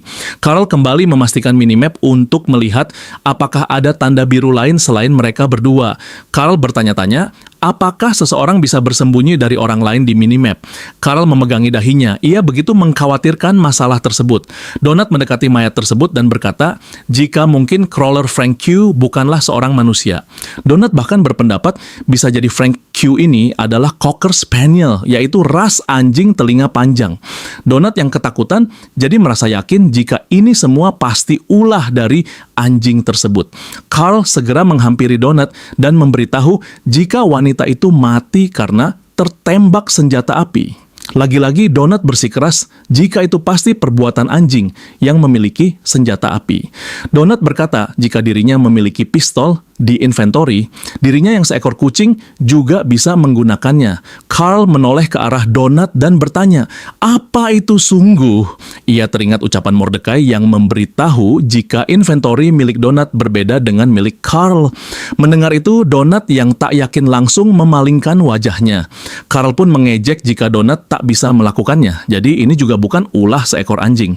Donat yang kesal menatap sinis ke arah Carl dan berkata, jika Carl tidak tahu apa yang bisa dilakukan oleh Cocker Spaniel. Carl menjawab apakah Donat sedang membicarakan tentang Angel. Angel adalah anjing milik tetangga mereka. Donat menjadi teringat ketika Angel si anjing begitu mengganggunya. Donat yang ketakutan selalu berdiam diri di atas pohon kucingnya. Donat begitu kesal dan meminta Carl untuk tidak menyebut nama Angel. Carl mengelus Donat dan berkata jika dirinya serius dan ingin agar mereka lebih berhati-hati. Carl meminta Donat untuk tidak memberitahu siapapun mengenai benda-benda yang berada di inventory mereka. Sebab Carl merasa jika orang itu tidak akan tahu kecuali orang itu berada satu party dengan mereka. Donat memejamkan matanya dan berkata jika mereka saat ini berada di dalam dungeon yang dipenuhi kecoak pembunuh dan lama pengedar narkoba. Jadi seorang dungu dengan pistol tidak membuatnya takut dan seharusnya itu juga tidak membuat Carl takut. Menurut Donat, mereka harus segera memburu pembunuh keji tersebut dan membawanya ke pengadilan. Dengan tatapan serius, Carl menjawab, jika orang itu tidak membuatnya takut, dia hanya orang brengsek dengan pistol. Namun tiba-tiba saja mata Carl membelalak begitu lebar. Ia teringat akan sesuatu. Dahulu seseorang berteriak pada Carl jika Carl adalah seorang pembuli, dan itulah alasan kenapa ibunya pergi. Orang itu itu bahkan memegang kepala Carl dan berkata jika ia tidak memaksa Carl untuk menyukainya. Dengan ekspresi yang menyeramkan, orang itu menuntut agar Carl menghormatinya. Melihat Carl yang termenung, Donat segera menghampiri dan memanggilnya. Carl mengelus kepala Donat sambil berkata jika ia merasa Donat memang benar. Pandangan Carl kembali tertuju pada mayat wanita itu. Kepalanya dipenuhi pertanyaan, siapa sebenarnya wanita itu? Apa yang dilakukannya di jam 2.30? Carl tidak akan pernah tahu kisah wanita tersebut, seberapa takutnya wanita itu pada saat kejadian.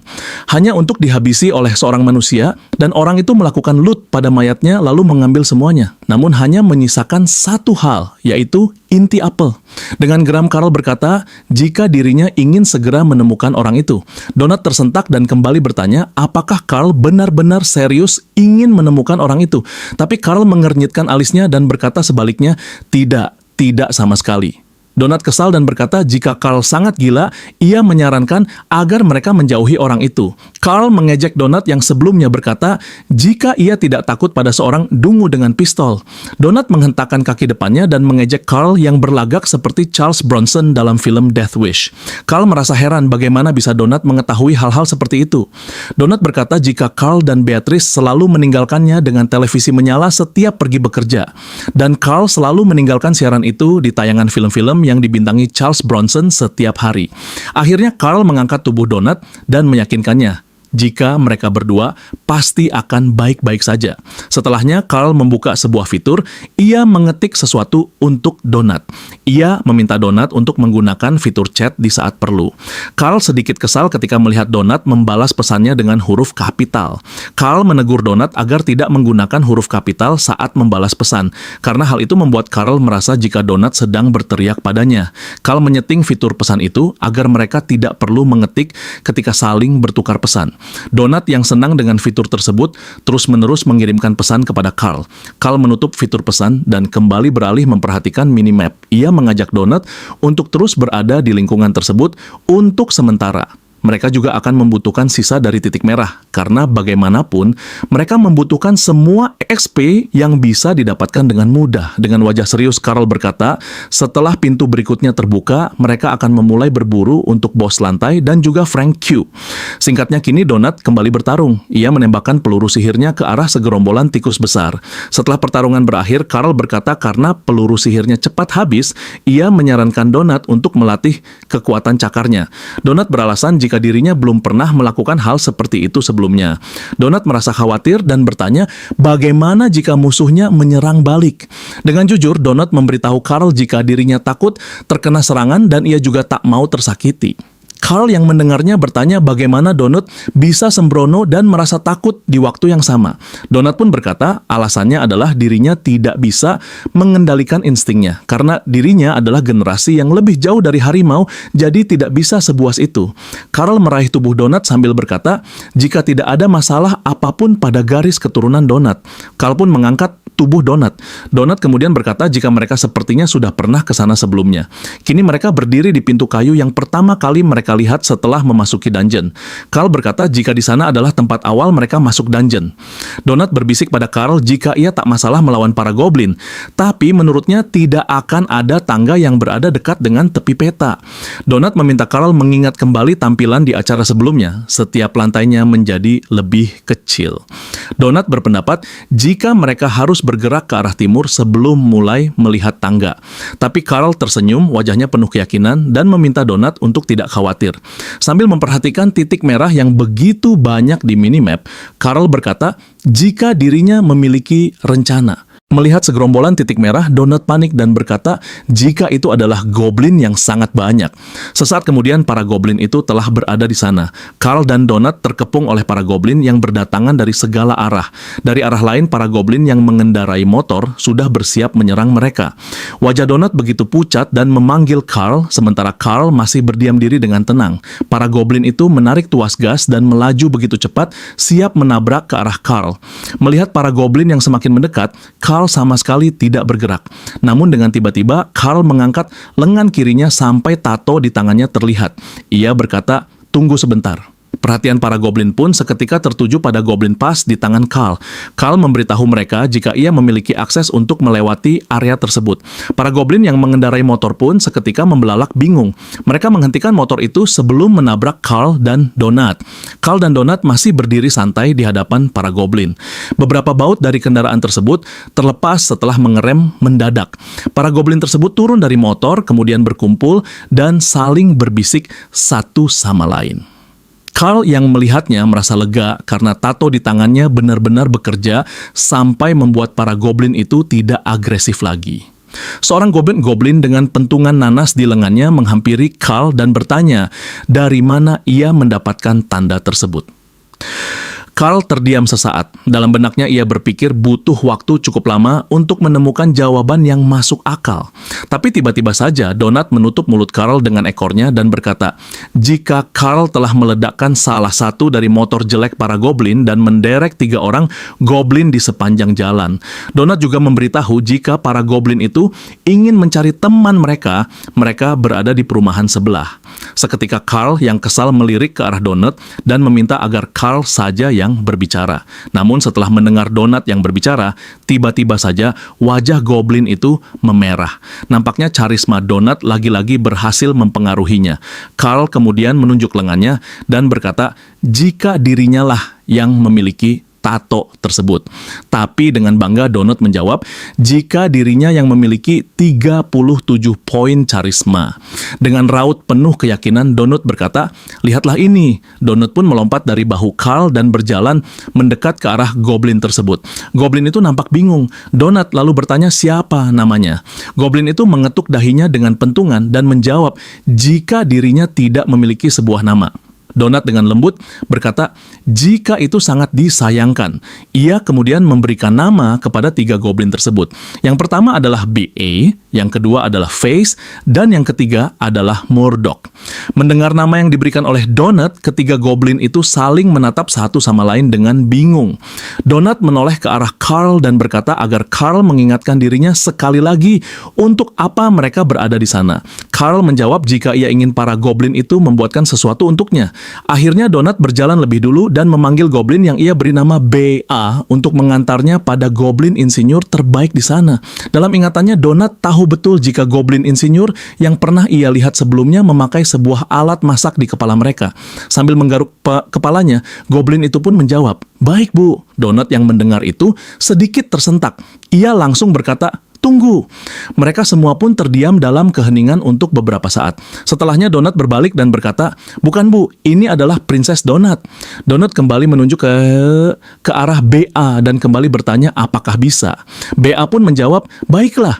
Donut yang tidak mendengar namanya disebut kembali berbalik dengan tatapan sinis. Akhirnya BA pun memanggilnya Putri Donut. Melihat para goblin yang akan menunjukkan jalan, Carl masih tidak percaya. Donut bertanya dengan angkuh, apakah Carl masih saja tidak tahu jika hal seperti ini bisa terjadi?